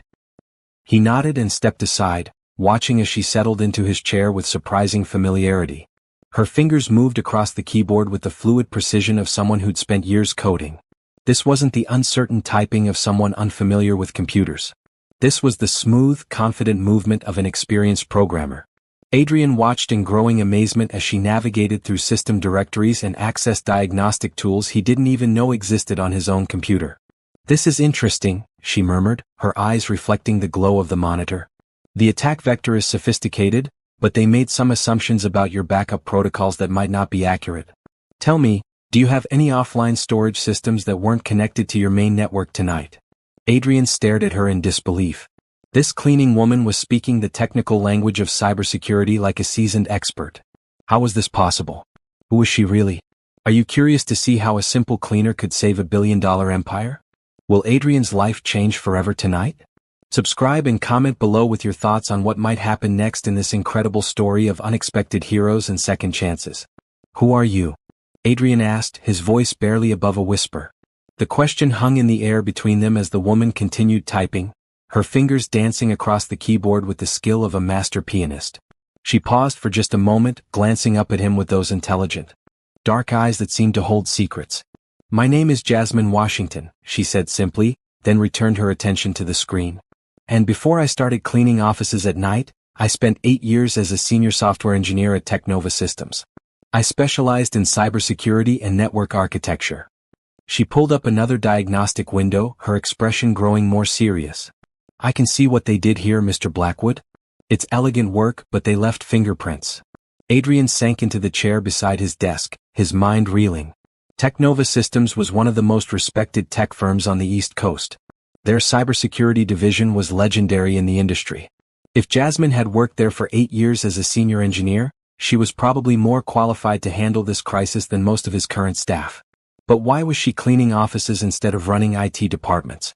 "Why?" he asked. "Why are you working as a cleaner if you're a cybersecurity expert?" Jasmine's hands never stopped moving across the keyboard as she answered. "Life happens, Mr. Blackwood. My mother got sick 2 years ago. Cancer. I moved back home to take care of her, and the only job I could find that offered flexible hours and decent health insurance was with the cleaning company. Sometimes we do what we have to do to take care of the people we love." The simple honesty of her answer hit Adrian like a physical blow. Here was someone who'd sacrificed her career, her future, everything she'd worked for to care for a sick parent. While he'd been building his empire, thinking only of profit margins and market dominance, she'd been making the kind of sacrifices that truly mattered. And now, in his darkest hour, she was offering to help him even though he was a complete stranger. "I'm sorry about your mother," Adrian said quietly. "Is she?" "She passed 6 months ago," Jasmine replied, her voice steady but soft. "But those 2 years I got to spend with her were worth everything I gave up. She got to see her grandchildren grow up.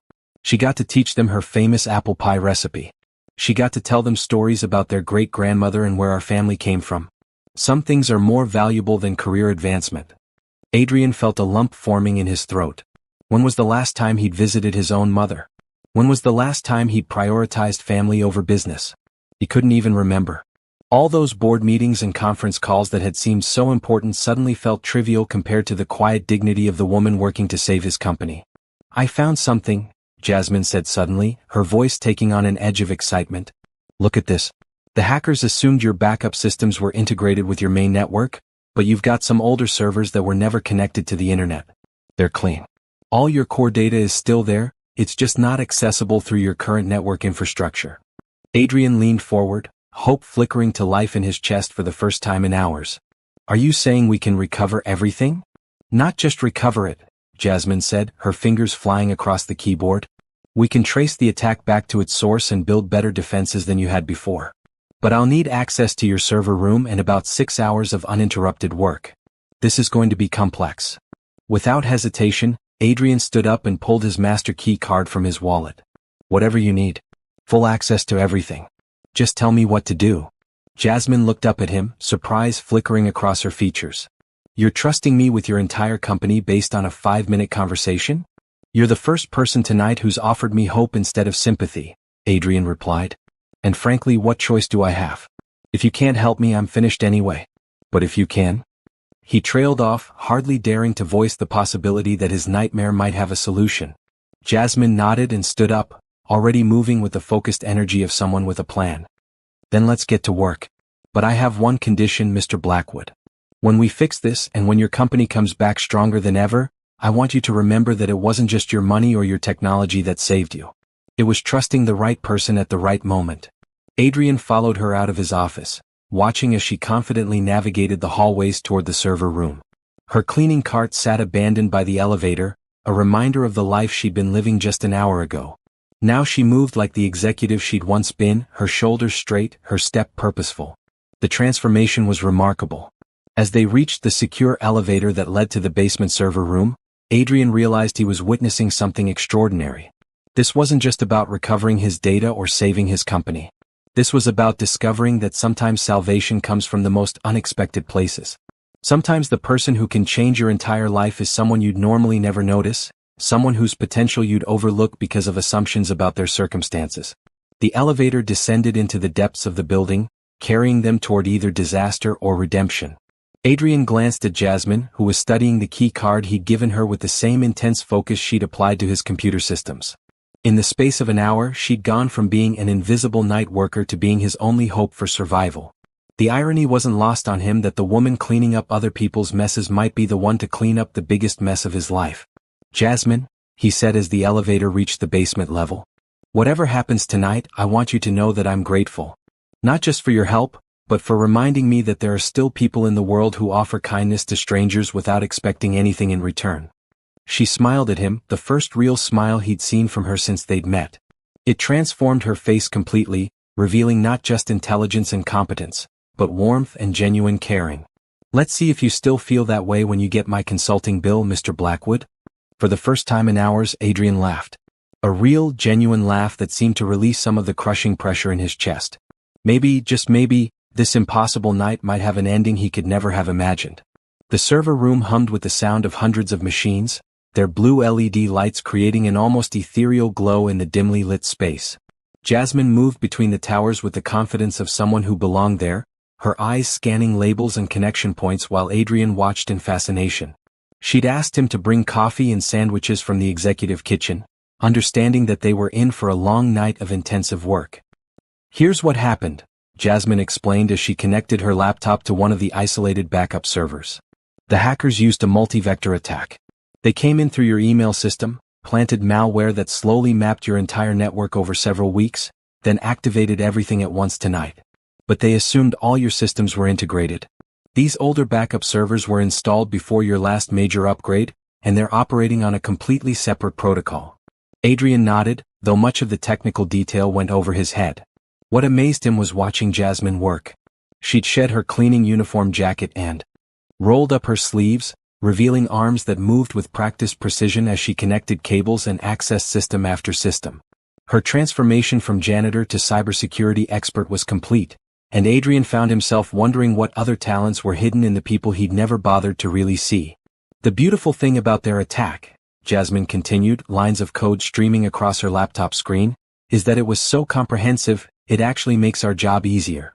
They deleted everything from your primary systems, which means we have a clean slate to work with. We can restore from backup and implement security measures they'll never see coming." As the hours passed, Adrian watched Jasmine orchestrate what could only be described as a technological resurrection. She rebuilt his network architecture from the ground up, implementing layers of security that made his previous system look like a screen door on a submarine. Her knowledge wasn't just theoretical. She understood the practical realities of running a large corporation's IT infrastructure.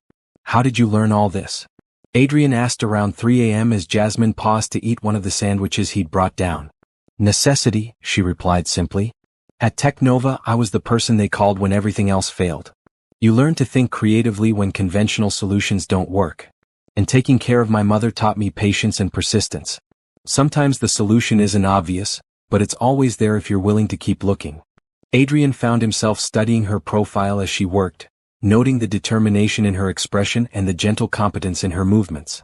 Here was someone who'd faced real adversity and emerged stronger, someone who understood that success wasn't just about talent but about character. He realized he was learning more about leadership from watching her work than he had from any business school or executive seminar.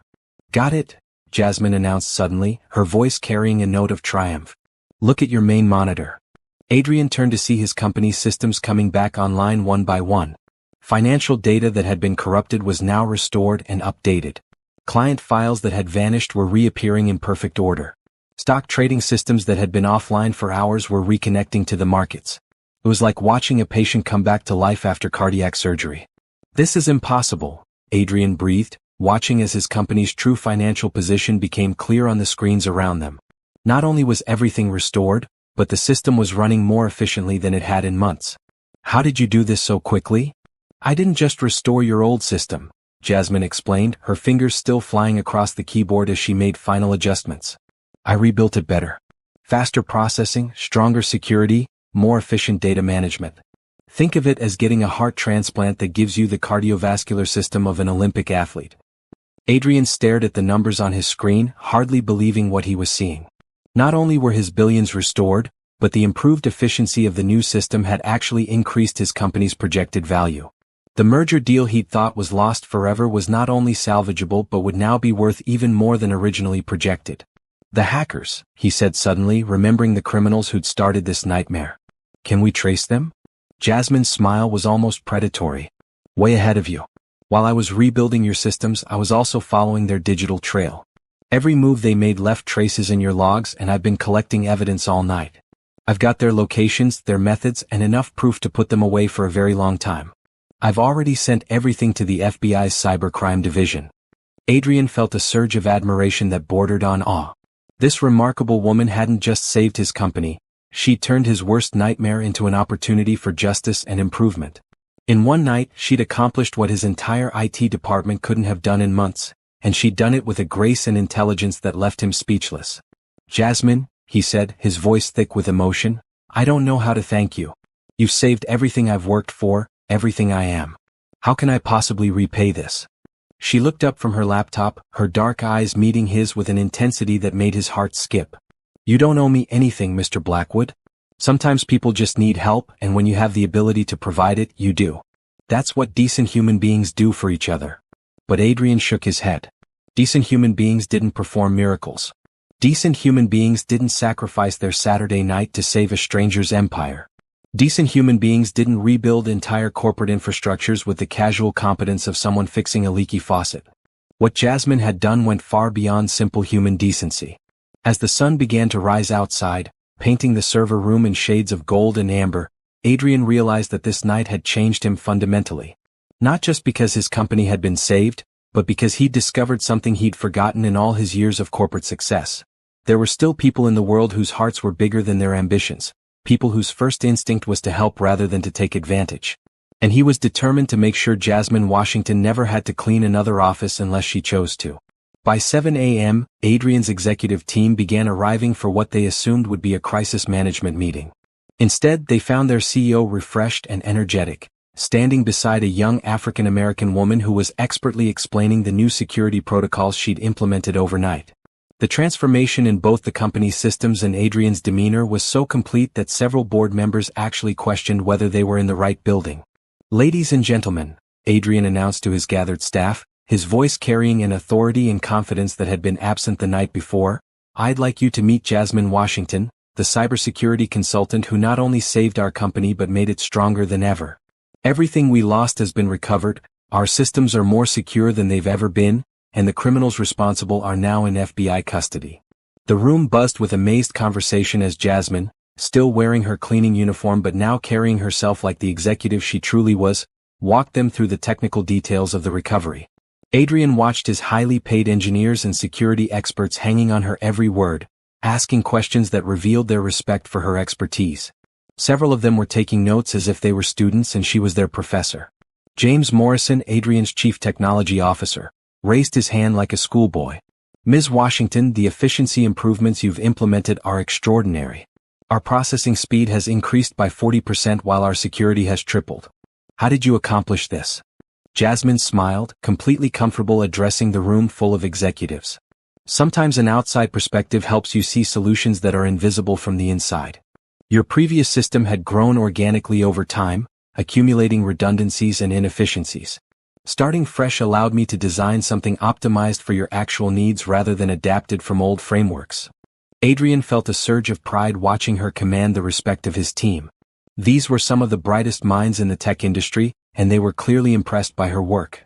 But more than that, he could see that they recognized her natural leadership abilities, the way she explained complex concepts clearly and made everyone feel included in the discussion.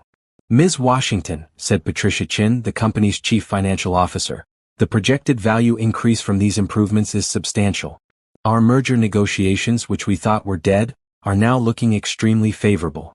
The other party is going to be very impressed when they see what we've accomplished." Adrian nodded, thinking about the phone calls he'd need to make to resurrect the deal that had seemed impossible just 12 hours earlier. But first, he had more important business to handle. "Jasmine, could I speak with you privately for a moment?" They stepped into his office, where the morning sun was streaming through the floor-to-ceiling windows, casting everything in golden light. The monitors that had shown nothing but error messages the night before now displayed healthy, thriving company statistics. It felt like stepping into a completely different reality. "Jasmine," Adrian began, his voice serious, "what you've done for me for this company goes beyond anything I could have hoped for. You've given me back my life, my legacy, everything. I want to make you an offer, and I need you to accept it without argument." Jasmine tilted her head, curiosity evident in her expression. What kind of offer? First, I'm making you Chief Information Security Officer, effective immediately. The salary is $800,000 annually, plus bonuses based on company performance. You'll have a full team under you and unlimited budget for security improvements.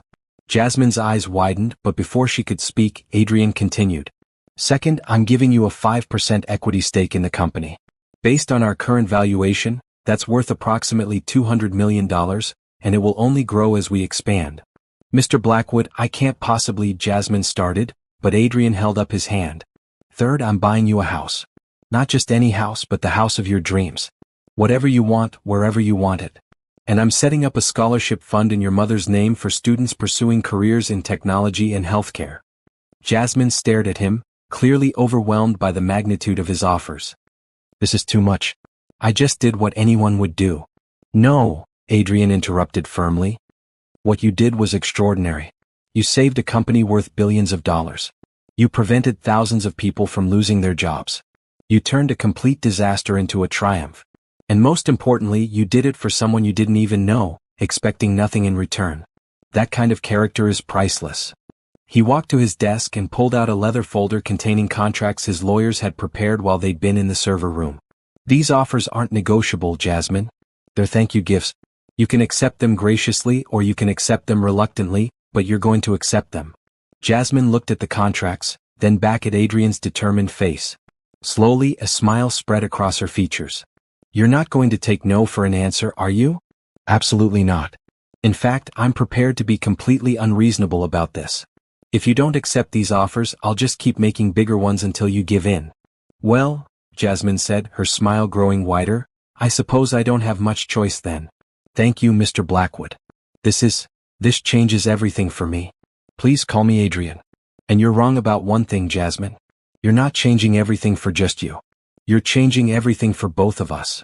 As Jasmine signed the contracts that would transform her life, Adrian realized he was witnessing something beautiful, the moment when someone's life changed forever because they'd had the courage to help a stranger in need. But he also knew that his own transformation was just beginning. Meeting Jasmine had reminded him of values he'd forgotten, priorities he'd lost sight of, and possibilities he'd never considered. The merger deal that had seemed so important yesterday now felt like just another business transaction. What felt important now was making sure that the remarkable woman sitting across from him never had to worry about money or security again. She'd given him back his empire. The least he could do was give her everything she deserved in return. 3 weeks after that life-changing night, Adrian stood in the doorway of Jasmine's new corner office, watching her direct a team of cybersecurity specialists with the natural authority of someone born to lead. The transformation was remarkable. Gone was the cleaning uniform, replaced by a sharp navy blazer and pencil skirt that commanded instant respect. But more striking than her new wardrobe was the confidence that seemed to radiate from her every gesture, the way she effortlessly commanded attention when she spoke. The firewall implementation is ahead of schedule, she was telling her team, pointing to a complex diagram on the wall-mounted display. But I want to run additional penetration tests before we declare victory. Remember, overconfidence is the enemy of security. Adrian smiled at her thoroughness. In just 3 weeks, Jasmine had revolutionized the company's entire approach to cybersecurity. Their systems were now among the most secure in the industry, and word was spreading through the tech community about the brilliant new CISO at Blackwood Industries. As her team dispersed to their various tasks, Jasmine noticed Adrian in the doorway. Good morning, Adrian. Ready for the board presentation this afternoon? That's actually why I'm here, Adrian said, stepping into her office and closing the door behind him. But first, I have something for you. He handed her an elegant envelope sealed with the company's embossed logo. Jasmine opened it carefully, her eyes widening as she read the contents. A company credit card with no spending limit? She asked, looking up at him with a mixture of amusement and concern. Adrian, you've already given me more than I could spend in a lifetime. This isn't about spending, Adrian replied, settling into the chair across from her desk. This is about freedom. I never want you to hesitate before buying something you need or want. Clothes, cars, vacations, gifts for friends, investments, charitable donations, whatever brings you joy or serves your purposes. Money should never be a consideration in your decisions again. Jasmine held the card up to the light, shaking her head with a wry smile. You know, most people would think you're crazy for giving someone unlimited access to your money. Most people didn't save my company and my sanity in a single night, Adrian replied. Besides, I've learned something important these past few weeks. Generosity isn't about the money you give away. It's about recognizing when someone deserves everything good that life can offer and making sure they get it. Before Jasmine could protest further, Adrian pulled out another envelope, this one containing keys. Your new house is ready, by the way. The interior designer finished yesterday. I took the liberty of furnishing it completely, including a state-of-the-art home office and a library I think you'll appreciate. You furnished the entire house? Jasmine asked, her voice carrying a note of wonder. Without even asking what I like? I paid attention, Adrian said simply. I noticed things about people who matter to me. You prefer clean lines over ornate decoration. You like natural light and comfortable furniture that's built to last. You appreciate quality without ostentation. And you need space to think and create. Jasmine stood up and walked to her office window, looking out at the city spread below them. Adrian, can I ask you something? Why are you doing all this? And please don't say it's just gratitude. This goes beyond thanking someone for their help. Adrian joined her at the window, studying her profile as she gazed out at the skyline. You want the honest answer? Because in all my 52 years I've never met anyone like you. You had every reason to walk past my office that night. You could have minded your own business, finished your cleaning route and gone home. Instead, you saw someone in trouble and chose to help, even though I was a complete stranger. He paused, choosing his words carefully. But more than that, you did it without expecting anything in return. You weren't calculating what you might gain or how you might benefit. You just saw someone who needed help and you had the ability to provide it, so you did. That kind of character is rare, Jasmine. Rarer than talent, rarer than intelligence, rarer than ambition. Jasmine turned to face him, her dark eyes reflecting the afternoon sunlight streaming through the window. So you're trying to reward my character? I'm trying to show you what you're worth, Adrian replied, his voice carrying an intensity that surprised them both. For 2 years, you sacrificed your career to care for your mother. You worked night shifts cleaning offices to pay for her medical care. You put her needs above your own ambitions without complaint. Then you saved my company and asked for nothing in return. The world needs more people like you, Jasmine, and it's my privilege to make sure you're never undervalued again. A soft knock interrupted their conversation. Adrian's assistant, Margaret, peered around the door. Mr. Blackwood? The board members are arriving for the presentation. We'll be right there, Adrian replied, then turned back to Jasmine. Ready to show them what real leadership looks like?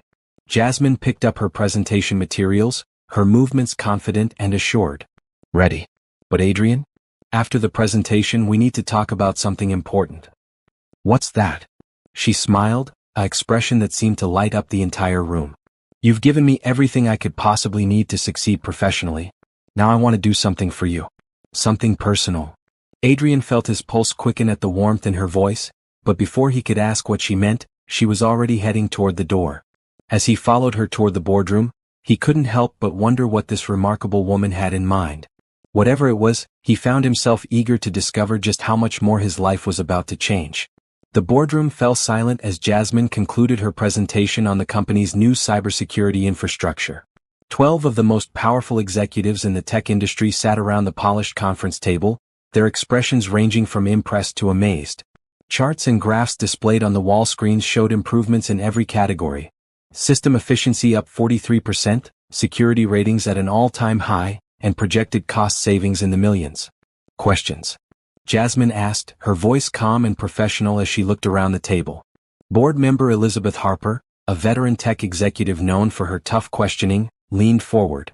Ms. Washington, these improvements seem almost impossible. How can you guarantee that our systems will remain secure against future attacks? You can't guarantee security, Mrs. Harper, Jasmine replied without hesitation. What you can do is build systems that are adaptive, resilient, and capable of learning from each attempt to breach them. Our new infrastructure doesn't just block attacks. It analyzes them, learns from them, and becomes stronger with each encounter. Adrian watched from his seat at the head of the table, feeling a surge of pride as his board members nodded approvingly. In 6 weeks, Jasmine had gone from cleaning their offices to commanding their respect as an equal. But more than her technical expertise, what impressed him was her natural leadership presence. She answered questions with quiet confidence, acknowledged uncertainties without defensiveness, and made complex concepts accessible to everyone in the room. Excellent work, Ms. Washington, said Board Chairman Robert Sterling, a man notorious for his reluctance to praise anyone. Your leadership has transformed not just our security infrastructure but our entire approach to technological innovation. I think I speak for the entire board when I say we're fortunate to have you as part of our executive team.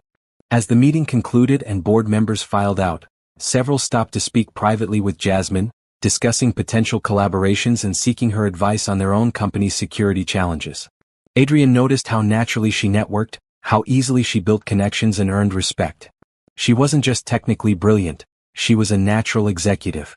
That was impressive, Adrian said as the last board member left. You've completely won them over.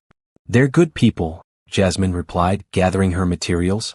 Smart, experienced, genuinely concerned about the company's success. It's easy to work with people like that. Walk with me, Adrian said, loosening his tie as they left the boardroom. I want to show you something. He led her to the elevator that accessed the executive floors, using his private key to take them to the top level of the building.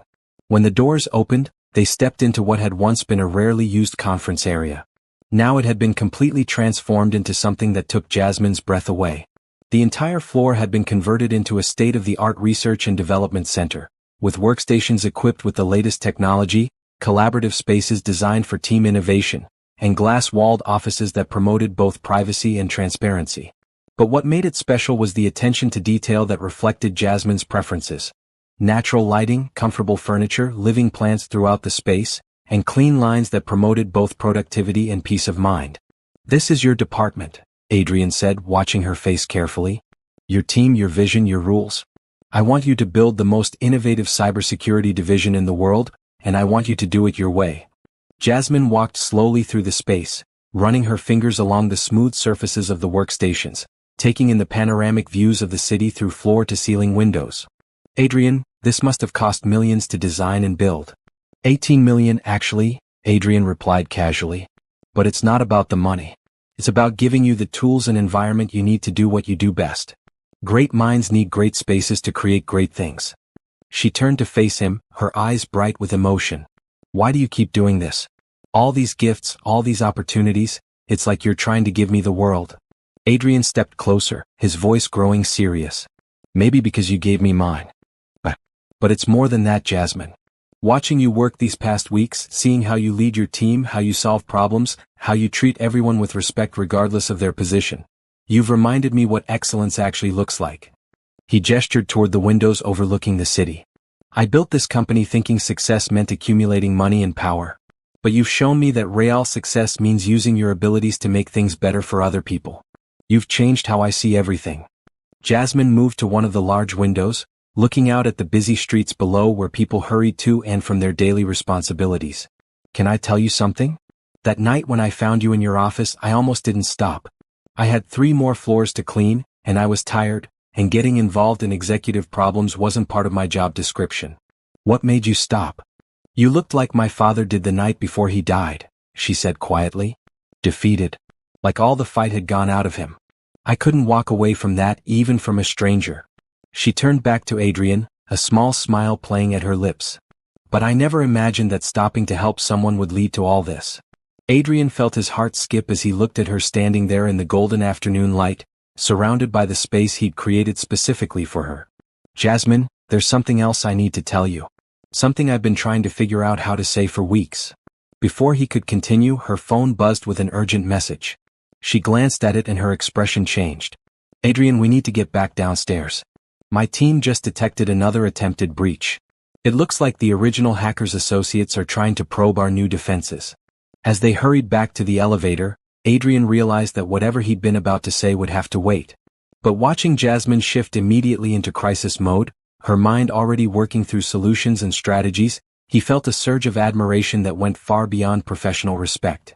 This remarkable woman had become the center of his world, and he was beginning to understand that his feelings for her went deeper than gratitude or even friendship.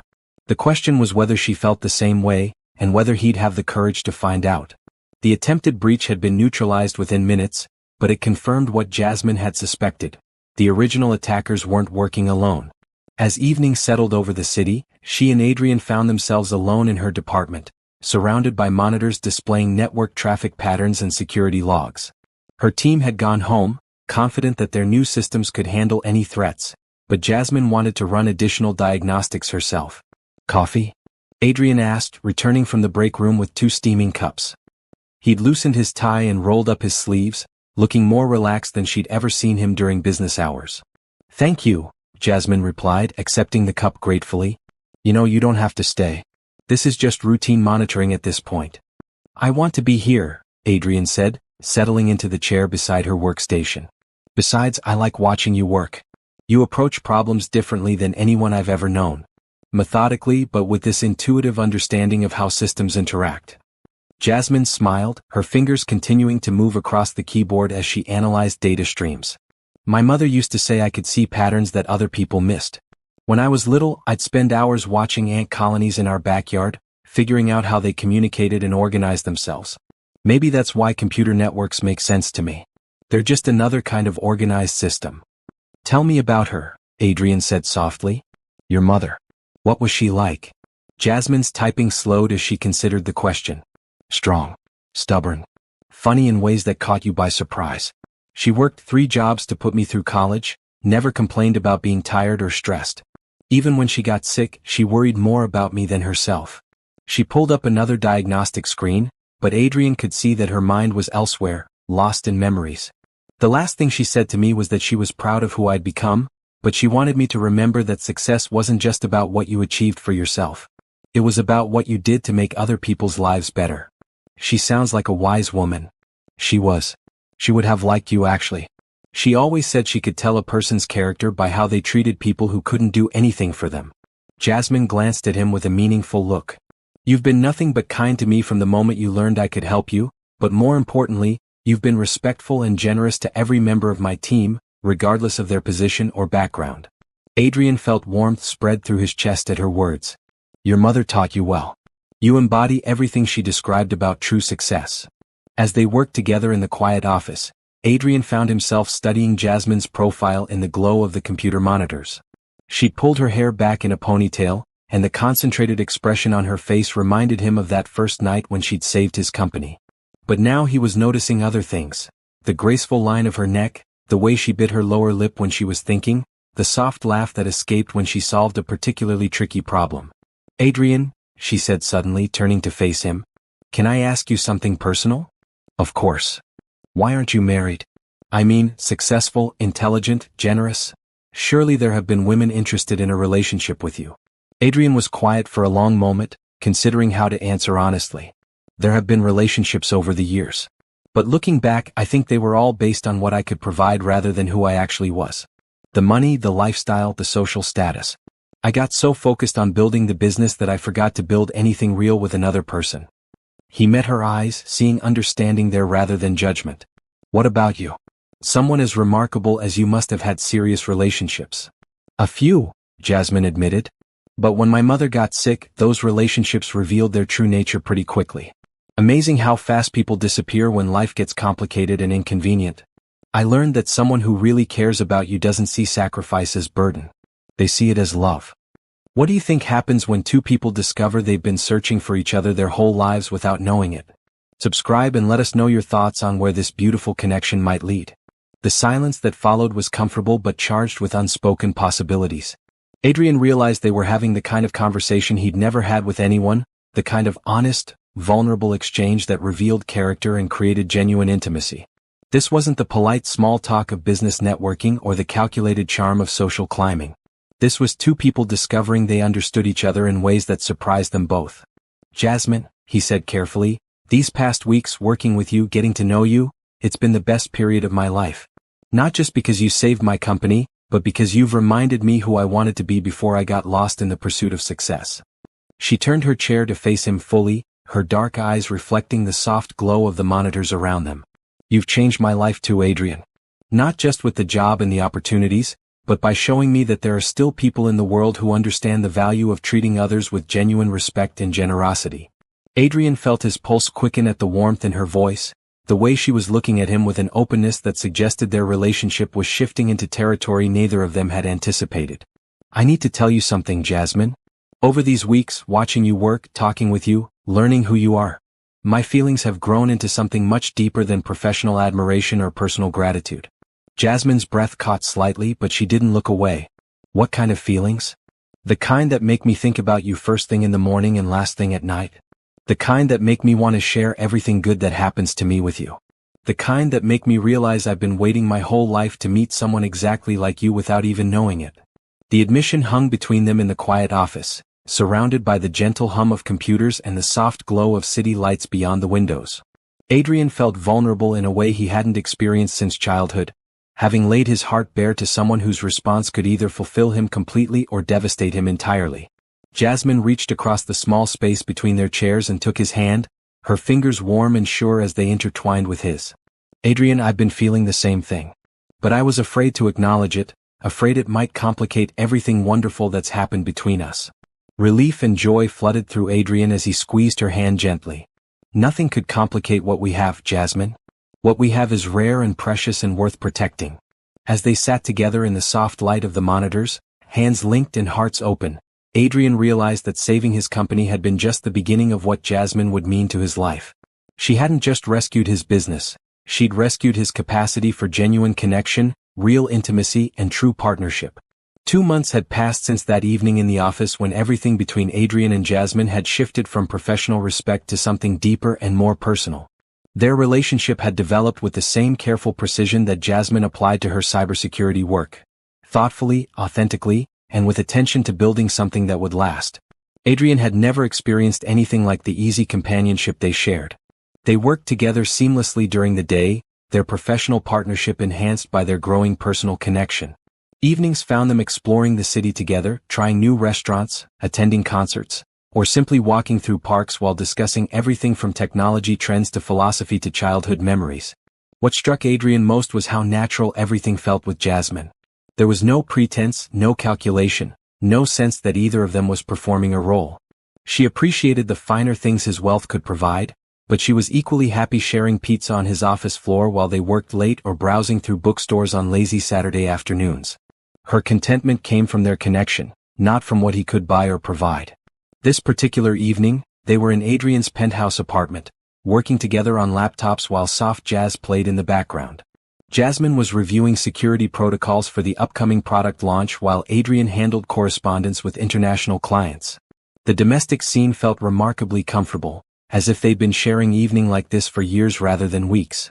Adrian, Jasmine said looking up from her laptop, I've been thinking about something. The scholarship fund you set up in my mother's name has received over 200 applications already. The stories these students are sharing about their backgrounds and goals, it's incredibly moving. Adrian smiled, saving his document and turning his attention fully to her. Your mother would be proud. We're giving opportunities to students who might otherwise never have the chance to pursue their dreams in technology and healthcare. That's exactly what I mean, Jasmine said, closing her laptop and moving to sit beside him on the sofa. You didn't just write a check and forget about it. You've been personally reviewing applications, making sure the selection process is fair and thorough. You've been visiting recipients at their schools, mentoring them, taking genuine interest in their success. She curled up next to him, her head resting against his shoulder in the comfortable intimacy that had developed between them. Do you realize how rare that kind of personal investment is? Most wealthy people delegate their charitable giving to staff members and never think about it again. Adrian wrapped his arm around her, breathing in the subtle scent of her perfume. I learned from watching you that real generosity isn't just about money. It's about caring enough to stay involved, to make sure your help actually makes a difference in people's lives. See, that's what I'm talking about, Jasmine said, tilting her head to look up at him. You keep saying you learned from me, but Adrian, you were already the kind of person who would stay late to help a distressed employee, who would personally review scholarship applications, who would take time to mentor young people. I just reminded you of who you already were. Adrian considered her words, thinking about the man he'd been before that desperate night when she'd found him in his office. Had he always possessed the capacity for this kind of caring, or had loving Jasmine awakened something in him that had been dormant for years? You know what I think happened? Jasmine continued, her voice soft and thoughtful. I think you spent so many years focused on building your business that you forgot to pay attention to the person you were becoming in the process. Success can be isolating if you let it.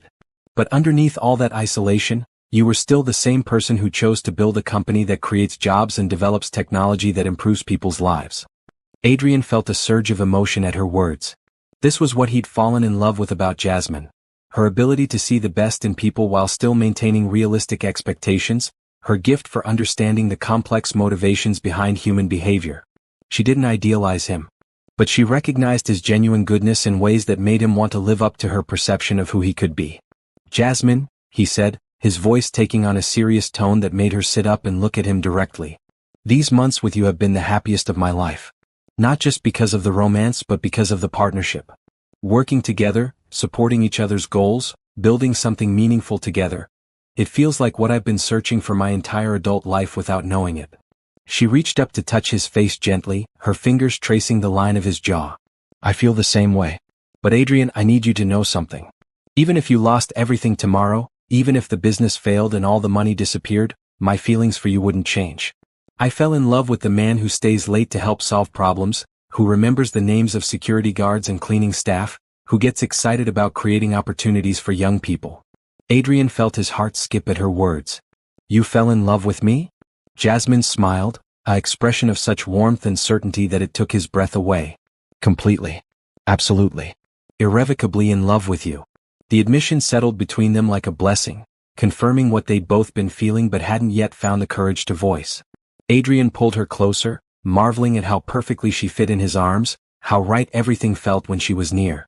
"I love you too," he said, the words carrying the weight of absolute truth. "I love your intelligence and your compassion. I love how you challenge me to be better while accepting exactly who I am. I love that you see possibilities where other people see problems.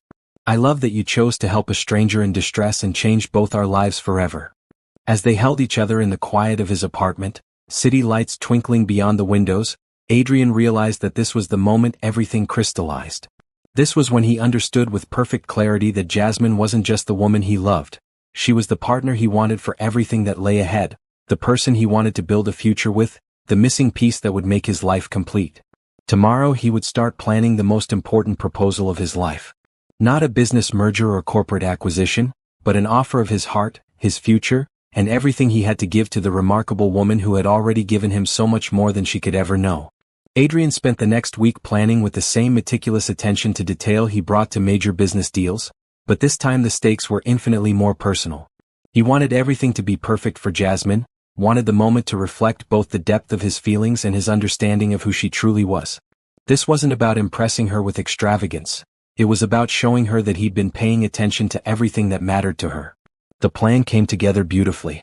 Saturday morning found them driving to a location outside the city that Adrian claimed was a surprise for their weekend getaway. Jasmine, relaxed and happy beside him in the passenger seat, wore a simple blue sundress that brought out the warmth in her dark eyes. She'd been working hard on a new security protocol all week, and Adrian could see the satisfaction in her expression that came from solving complex problems. "Are you going to give me any hints about where we're going?" she asked, watching the familiar cityscape give way to rolling hills and farmland. "You'll see soon enough," Adrian replied, trying to keep the nervous excitement out of his voice. "But I will say that it's somewhere that connects to something important you shared with me." They drove for another 20 minutes before Adrian turned onto a private road that led to a stunning property. A renovated farmhouse surrounded by carefully maintained gardens and framed by mature oak trees. But what made Jasmine gasp with recognition was the large building beside the main house, clearly designed as a state-of-the-art computer lab and educational facility. "Adrian," she breathed, stepping out of the car and looking around in amazement. "What is this place?"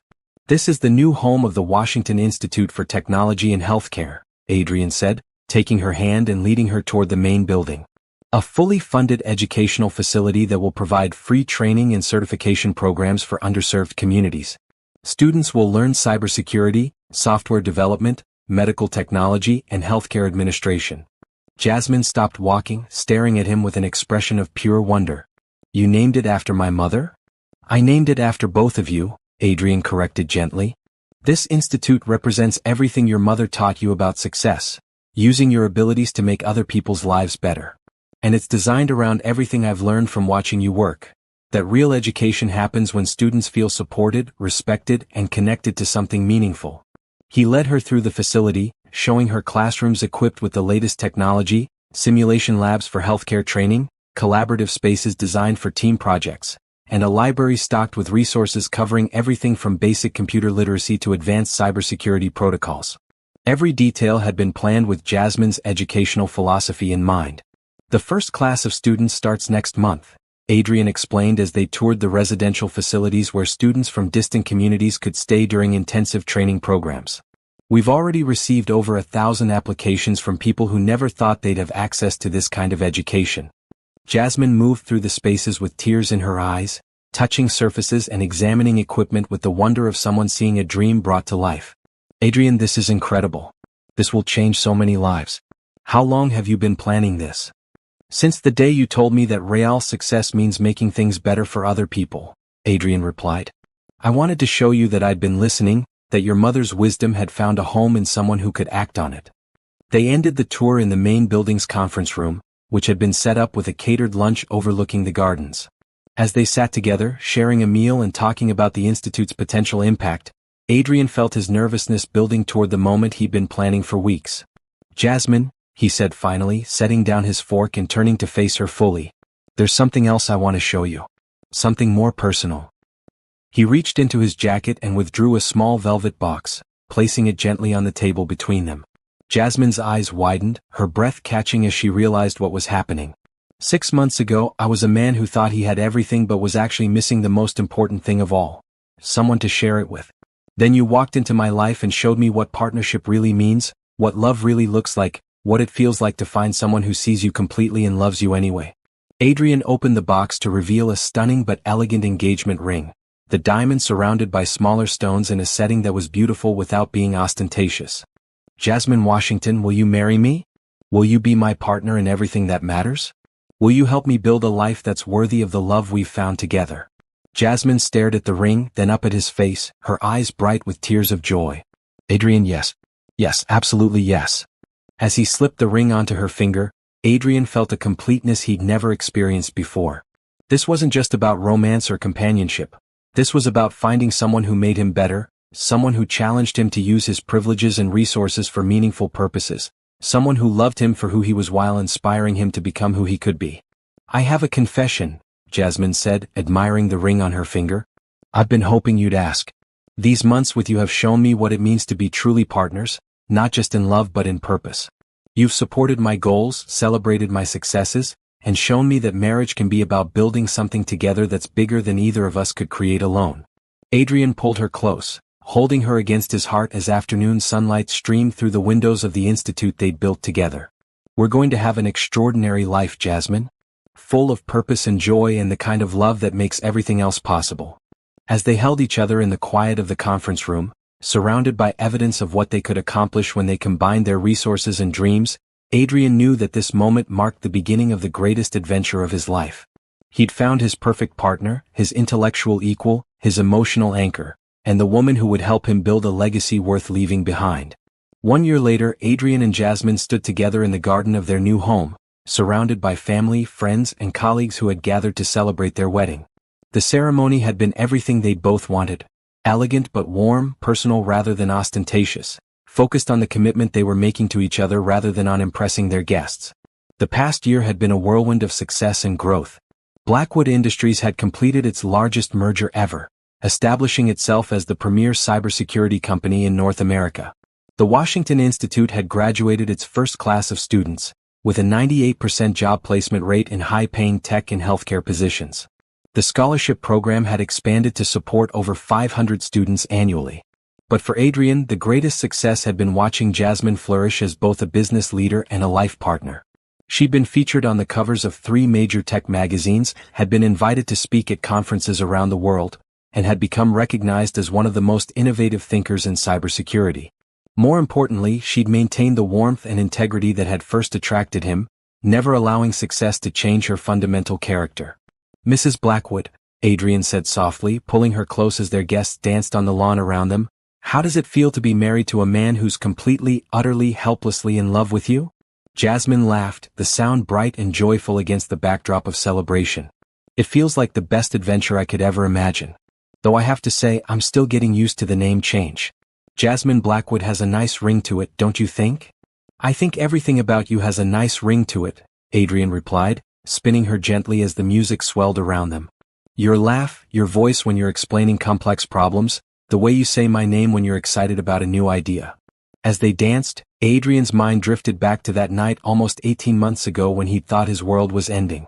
He'd been sitting alone in his office, watching his empire crumble, convinced that he'd lost everything that mattered. He could never have imagined that his salvation would come in the form of a night cleaner with hidden talents and a heart generous enough to help a stranger in distress. "What are you thinking about?" Jasmine asked, noticing the reflective expression on his face. "That night when we met," Adrian replied. "If someone had told me then that the woman emptying my trash cans would become my wife, my business partner, and the love of my life, I would have thought they were crazy." Jasmine smiled up at him, her eyes sparkling with mischief. "If someone had told me that offering to help a stressed-out CEO would lead to all this, I might have stopped to fix my hair first." "Your hair was perfect," Adrian said seriously. "Everything about you was perfect. You just didn't know it yet." As the evening wore on, Adrian found himself watching their guests with deep satisfaction. His board members were deep in conversation with graduates from the Washington Institute, discussing job opportunities and career development.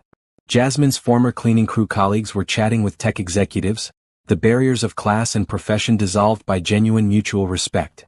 The scholarship recipients they'd mentored over the past year were sharing stories with Adrian's longtime friends, all of them part of the extended family they'd created together. "Mr. and Mrs. Blackwood," called James Morrison, Adrian's CTO, raising his champagne glass. "I'd like to propose a toast." The crowd gathered around as James cleared his throat. 18 months ago, we thought we were attending a funeral for this company. Instead, we got to witness a resurrection. But more than that, we got to see two remarkable people find each other and create something beautiful together. Adrian and Jasmine, you've shown us that the best partnerships aren't just about combining resources or skills. They're about finding someone who makes you want to be better than you ever thought possible. The applause was warm and sustained, but Adrian barely heard it. He was focused entirely on his wife, on the joy radiating from her face, on the sense of completeness that filled his chest whenever she was near. Later, as their guests began to leave and the garden grew quiet, Adrian and Jasmine found themselves alone under the stars, still in their wedding clothes but with shoes abandoned on the grass. "So, Mrs. Blackwood," Adrian said, pulling her close in the moonlight, "what's next for us? What dreams should we chase together now?" Jasmine considered the question seriously, as she considered everything that mattered to her. "I want to expand the Institute internationally. I want to mentor more young women in technology. I want to work with you to build businesses that create meaningful opportunities for people who might otherwise be overlooked." She paused, a soft smile playing at her lips. "And I want to start a family with you, raise children who understand that privilege comes with responsibility and that love means using your abilities to lift other people up." Adrian felt his heart swell with love and anticipation. "All of that sounds perfect. Though I have to warn you, our children are going to have very high standards for what love looks like. They'll expect partners who are brilliant, generous, courageous, and willing to save collapsing empires on a Saturday night. Then we'll just have to make sure we raise them to be worthy of that kind of love themselves," Jasmine replied.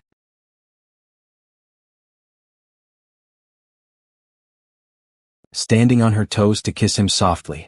As they walked hand in hand toward their house, Adrian reflected on the journey that had brought them to this moment. He'd learned that sometimes salvation comes from the most unexpected sources, that sometimes the person who changes your life forever is someone you might otherwise never notice, and that sometimes the greatest success comes not from what you accumulate but from what you're willing to give away. But most importantly, he'd learned that love isn't just about finding someone who completes you. It's about finding someone who inspires you to become the person you were always meant to be, someone who sees your potential even when you've forgotten it yourself, someone who chooses to help you rebuild when your world falls apart. In Jasmine, he'd found all of that and more. He'd found his perfect partner, his greatest adventure, and his happiest ending that was really just the beginning of everything beautiful that lay ahead.